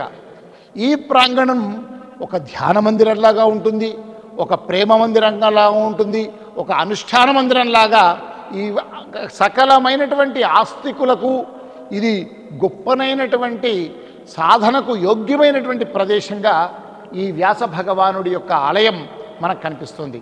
మనం అనుకున్నాం కదా, సనాతన ధర్మంలో వేదాలు, ఉపనిషత్తులు, పురాణాలు, ఉపపురాణాలు, బ్రహ్మసూత్రాలు ఇలా అనేకమైనటువంటి సనాతన ధర్మ సాహిత్యాన్ని మొత్తాన్ని వెలకట్టలేని సాహిత్యాన్ని మనకు అందించినటువంటి ఆ మహానుభావుడు సాక్షాత్తు విష్ణు స్వరూపమైనటువంటి ఆ వ్యాస భగవానుడి ఏకైక ఆలయం ప్రపంచంలో విశ్వంలో ఇక్కడ కొలువై ఉంది. ఈ ఆంధ్రప్రదేశ్ రాజధానిలోని పల్నాడు జిల్లా అమరావతి మండలంలో వైకుంఠపురంలో ఈ అద్భుత ఆలయం కొలువై ఉంది. భవగ్ని గురువుగారు అందించినటువంటి గొప్పనైనటువంటి ఆలయం ఇది. పూర్తిగా కృష్ణశిలతో చూడండి, ఎంత చూస్తేనే ఒక రకమైనటువంటి భావోద్వేగం కలుగుతుంది. ఆ విగ్రహాన్ని చూడగానే గంభీరమైనటువంటి వ్యాస మహర్షి నిజంగానే బద్రికావనంలో కూర్చొని ఆ ఒక తపోదీక్షతో వారు మనల్ని అనుగ్రహిస్తున్నారా, తపస్సులోనే ఉండి మనల్ని అనుగ్రహిస్తున్నారా అన్నట్టుగా గర్భాలయంలో 9 అడుగుల కృష్ణశిలతో స్వామివారు మనకు దర్శనమిస్తున్నారు. అద్భుతమైనటువంటి ఆ వ్యాస భగవానుడి కింద ఆ కమండలం, వారు రాసినటువంటి వేదాలు రాసినటువంటి తాళపత్రాలు, మరొక వైపు దండం, కమండలం, ఇవన్నీ కూడా అదే రాతితో కృష్ణశిలతో చెక్కి ఉన్నాయి. వీటన్నింటికీ ప్రతిరోజు పూజ జరుగుతాయి. దక్షిణాంనాయ శృంగేరి శారదా పీఠాధీశ్వరులు జగద్గురు శంకరాచార్య శ్రీ శ్రీ శ్రీ భారతీతీర్థ మహాస్వామి వారు స్వయంగా మీరు కృష్ణశిలతో తయారు చేయండి అని వారు అనుగ్రహించారు. ఆ వారి యొక్క సూచన ప్రకారమే తిరుపతిలో నిపుణులైనటువంటి శిల్పాచార్యుల ద్వారా ఈ శిల్పాన్ని వ్యాస భగవానుడి విగ్రహాన్ని తయారు చేసి చిన్ముద్రతో ఉన్నటువంటి 9 అడుగుల ఎత్తైన ఈ విగ్రహాన్ని ఇక్కడికి తీసుకొచ్చి ప్రతిష్ఠించడం జరిగింది. అదేవిధంగా ఆ పద్మపీఠం కింద మరొక పీఠం ఉంది. ఆ పీఠంలో ప్రాణమట్టం ఉంది. ప్రాణమట్టంపై కొలువై ఉన్నారు. పైన విష్ణు స్వరూపమైతే ఇక్కడ శివస్వరూపంగా మనకు అభేదంగా కనిపిస్తారు. ప్రాణమట్టం ఎక్కడైతే లింగానికి ప్రాణమట్టం ఉంటుందో అలాంటి ప్రాణమట్టం కింద కనిపిస్తుంది. అందుకే శివాయ విష్ణురూపాయ శివరూపాయ విష్ణువే శివస్య హృదయం విష్ణుస్య హృదయం శివ అన్నట్టు శివ విష్ణువ అభేదం లేదనేటువంటి ఒక అద్వైత భావన కూడా ఇక్కడ కల్పిస్తుంది. అందుకే ఇక్కడ 18 ఇంచుల అంగుళాల సువర్ణ ఉత్సవమూర్తి ఆ వ్యాస భగవానుడి విగ్రహం. అది విధుశేఖర భారతీ స్వామి వారు దక్షిణాంనాయ శృంగేరి శారదాపీఠం జగద్గురువులు శ్రీ శ్రీ శ్రీ విధుశేఖర భారతీ స్వామి వారి యొక్క సూచన మేరకు పంచలోహాల్లో అధిక భాగం సువర్ణం కలిపి ఆ విగ్రహాన్ని తయారు చేశారు. అది స్వర్ణాలంకార భూషితంగా ఎంత బాగా చమక్గా మెరుస్తుంది ఆ విగ్రహం. ప్రతిరోజు ఆ విగ్రహానికి అభిషేకాలు జరిగి ప్రత్యేక అర్చనలు జరిగి ఆ స్వామివారి యొక్క పూజలు జరుగుతాయి. అలా విశేషమైనటువంటి అర్చనలు మూల విగ్రహానికి, అదేవిధంగా ఉత్సవ విగ్రహానికి కూడా అది ఆషాఢ పౌర్ణిమ గురు పౌర్ణమి రోజు కానీ అదే వ్యాస పౌర్ణమి రోజు, ఇంకా వసంత పంచమి, ఇతర విశేష సందర్భాలు, వార్షికోత్సవాల సందర్భంలో, ఇంకా ప్రత్యేక సందర్భాల్లో కూడా మూల విరాట్టుకు విశేష పూజలు జరుగుతాయి. ఇక్కడందరూ కూడా ధ్యాన నిష్ఠతో వచ్చి ఆ వ్యాస భగవానుని అభిముఖంగా కూర్చొని తపస్సు చేసుకోవడానికి, ఆధ్యాత్మిక అలౌకిక అనుభూతిని పొందడానికి అనువైనటువంటి ఇక్కడ ఒక ఆధ్యాత్మిక వాతావరణం ఇక్కడ కొలువయ్యింది. అందుకే కృష్ణద్వైపాయనం వ్యాసం సర్వలోక హితేరతం వేదాబ్ద భాస్కరం వందే శమాది నిలయం మునిం ఓం వ్యాసదేవాయ నమః. అచతుర్వదనో బ్రహ్మ ద్విబాహురపరో హరి అఫాలలోచన శంభు భగవాన్ బాదరాయణ ఓం వ్యాసాయ నమః ఓం వేదవ్యాసాయ నమః. ఇలా గర్భాలయంలో కూడా స్వామిని స్మరించే అనేకమైనటువంటి వేద సూక్తులు, వేద వాక్యాలు ఇక్కడ మనకు కనిపిస్తూ ఉంటాయి. అందుకే గర్భాలయంలో చుట్టూ ఆధ్యాత్మ మంచి ఆనందకరమైనటువంటి వాతావరణంతో పాటుగా ఇక్కడ ఈ సూక్తుల ద్వారా సాధకులు, తపోనిష్ట గలవారు ఈ గర్భాలయంలో కూర్చొని ధ్యానించుకునే విధంగా తయారు చేశారు. ఇక ఈ గర్భాలయంలోనే ప్రధానంగా వ్యాస భగవానుడికి వెనక వైపున వ్యాసాయ విష్ణురూపాయ వ్యాసరూపాయ విష్ణవే నమో వై బ్రహ్మనిధయే వాసిష్ఠాయ నమో నమః. చూస్తున్నాం కదా ఆ నినాదం, ఓం వ్యాసదేవాయ నమః.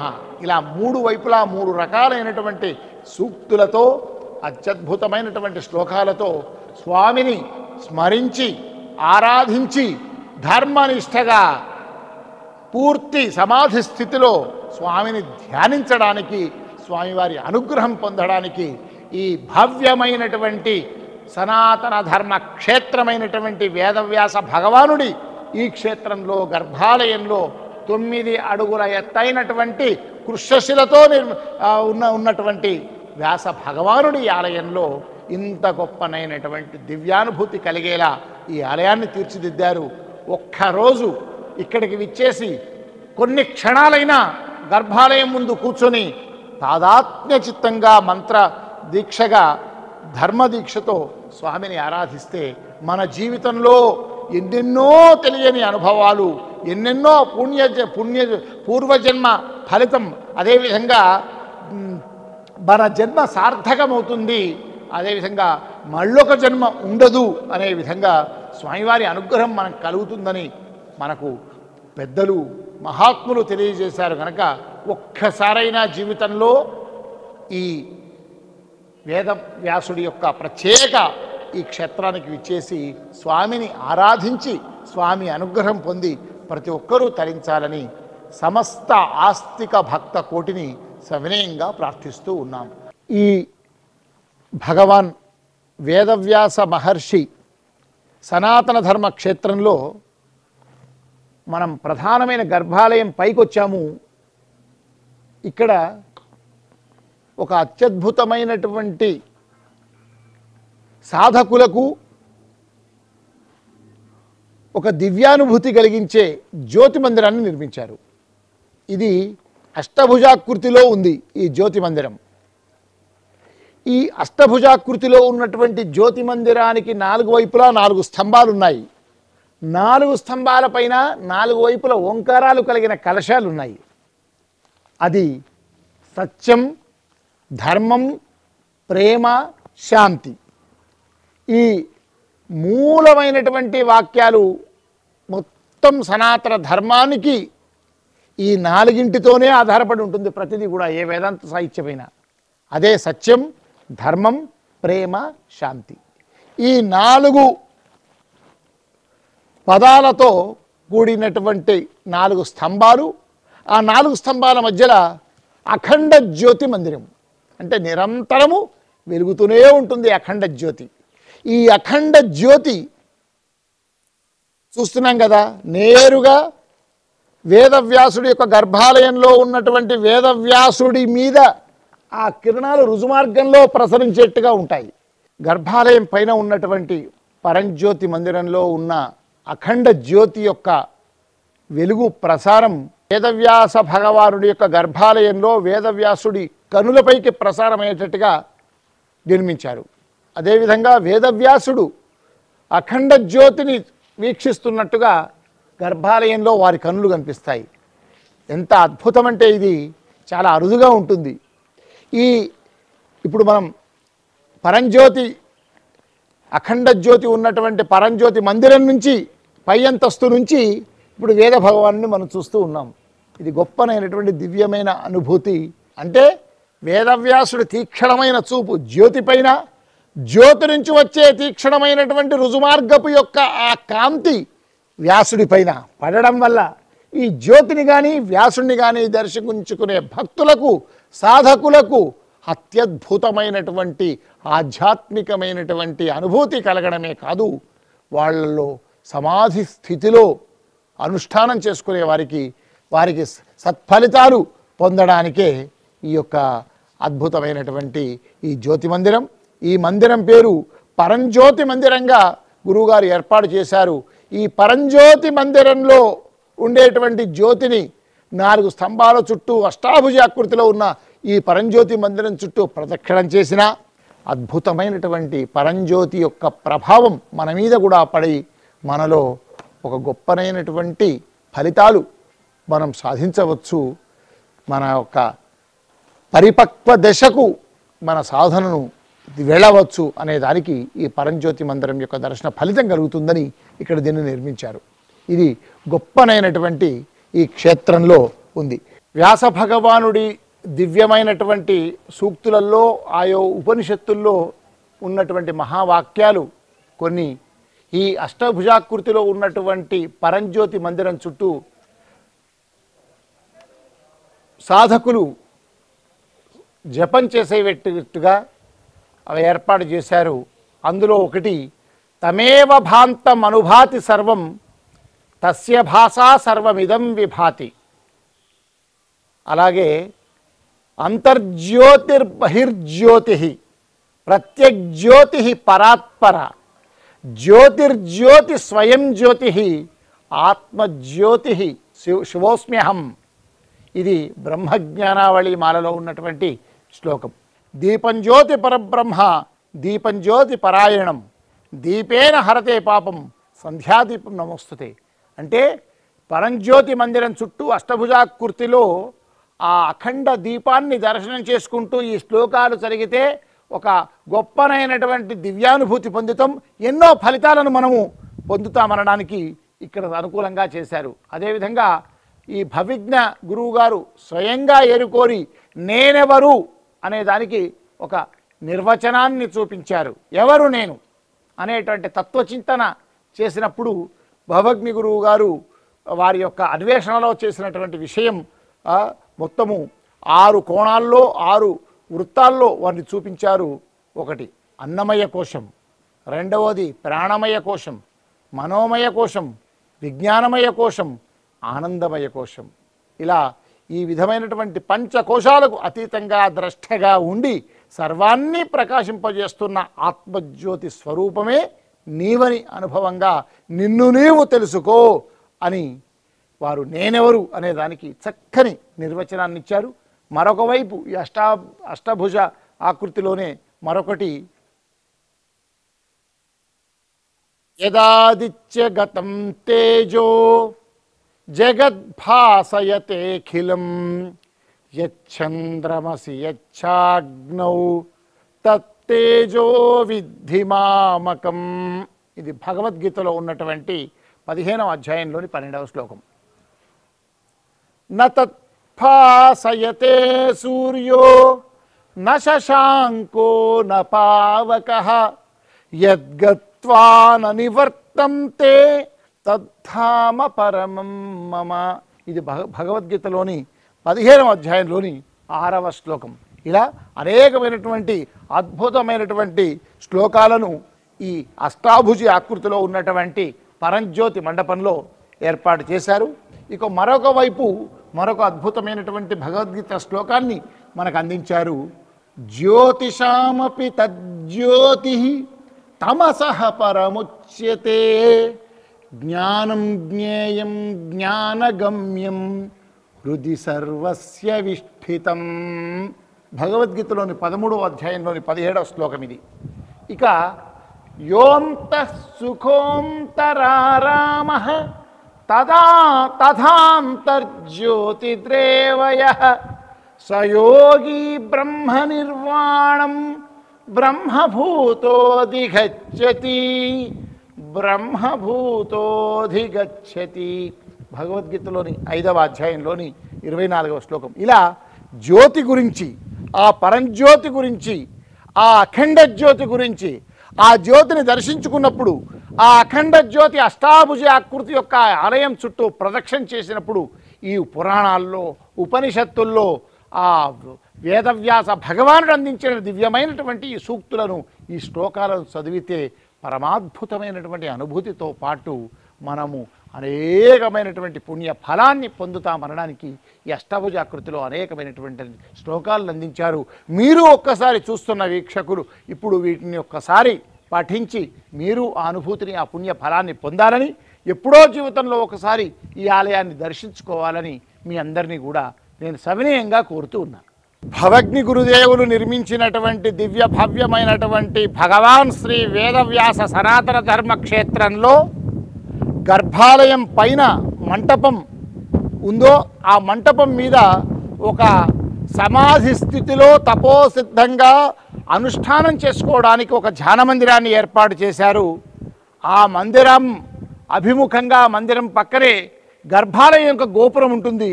ఆ గోపురానికి కూడా మళ్ళీ వేదవ్యాసుడు మనల్ని అభయముద్రతో అనుగ్రహిస్తూ ఉంటారు. ఆ అభయముద్రతో వేదవ్యాసుడు తపోదీక్షలో ఉండి మనం అనుగ్రహిస్తుంటే ఈ సమాధి స్థితిలో మనం అనుష్ఠానం చేసుకోవడానికి, తాదాత్మ్య స్థితిలో తపస్సు చేసుకోవడానికి సాధకులందరూ కూడా ఉపయుక్తంగా పూర్తి నిర్మలమైనటువంటి ప్రశాంతమైనటువంటి ఆధ్యాత్మిక భావనతో, అలౌకిక అనుభూతితో ఒకవైపు కృష్ణానది, ఒకవైపు పర్వత శ్రేణి, మరొక వైపు ప్రకృతి సౌందర్యం మధ్య కొలువై ఉన్నటువంటి ఈ ధ్యాన మందిరంలో మనమంతా ఒక స్థిత ప్రజ్ఞతతో, యోగ సాధనతో ఆ స్వామివారిని, ఆ వేదవ్యాస భగవానుని స్మరించుకుంటూ ధ్యానం చేసుకుంటే సులభంగా సమాధి స్థితిలోకి వెళ్ళి మన యొక్క కార్య సాధనలో మనం కృతకృత్యులం అవుతామనడానికి ఈ మందిరం ఎవరైనా విచ్చేసి సాధకులు ఇక్కడ సమాధి స్థితిలోకి వెళ్ళే విధంగా మీరు ధ్యానం చేసుకోవడానికి విచ్చేయవలసిందిగా కోరుతూ, ఈ సమాధి స్థితి ధ్యాన మందిరాన్ని కూడా మీరందరూ కూడా ఒక్కసారి దర్శించుకోవాలని, వీలున్నప్పుడు ఇక్కడికి ఇచ్చేసి మీరు కూడా ఇక్కడ సాధన చేసుకోవాలని మిమ్మల్ని అందరినీ కోరుతూ ఉన్నాం. దర్శనం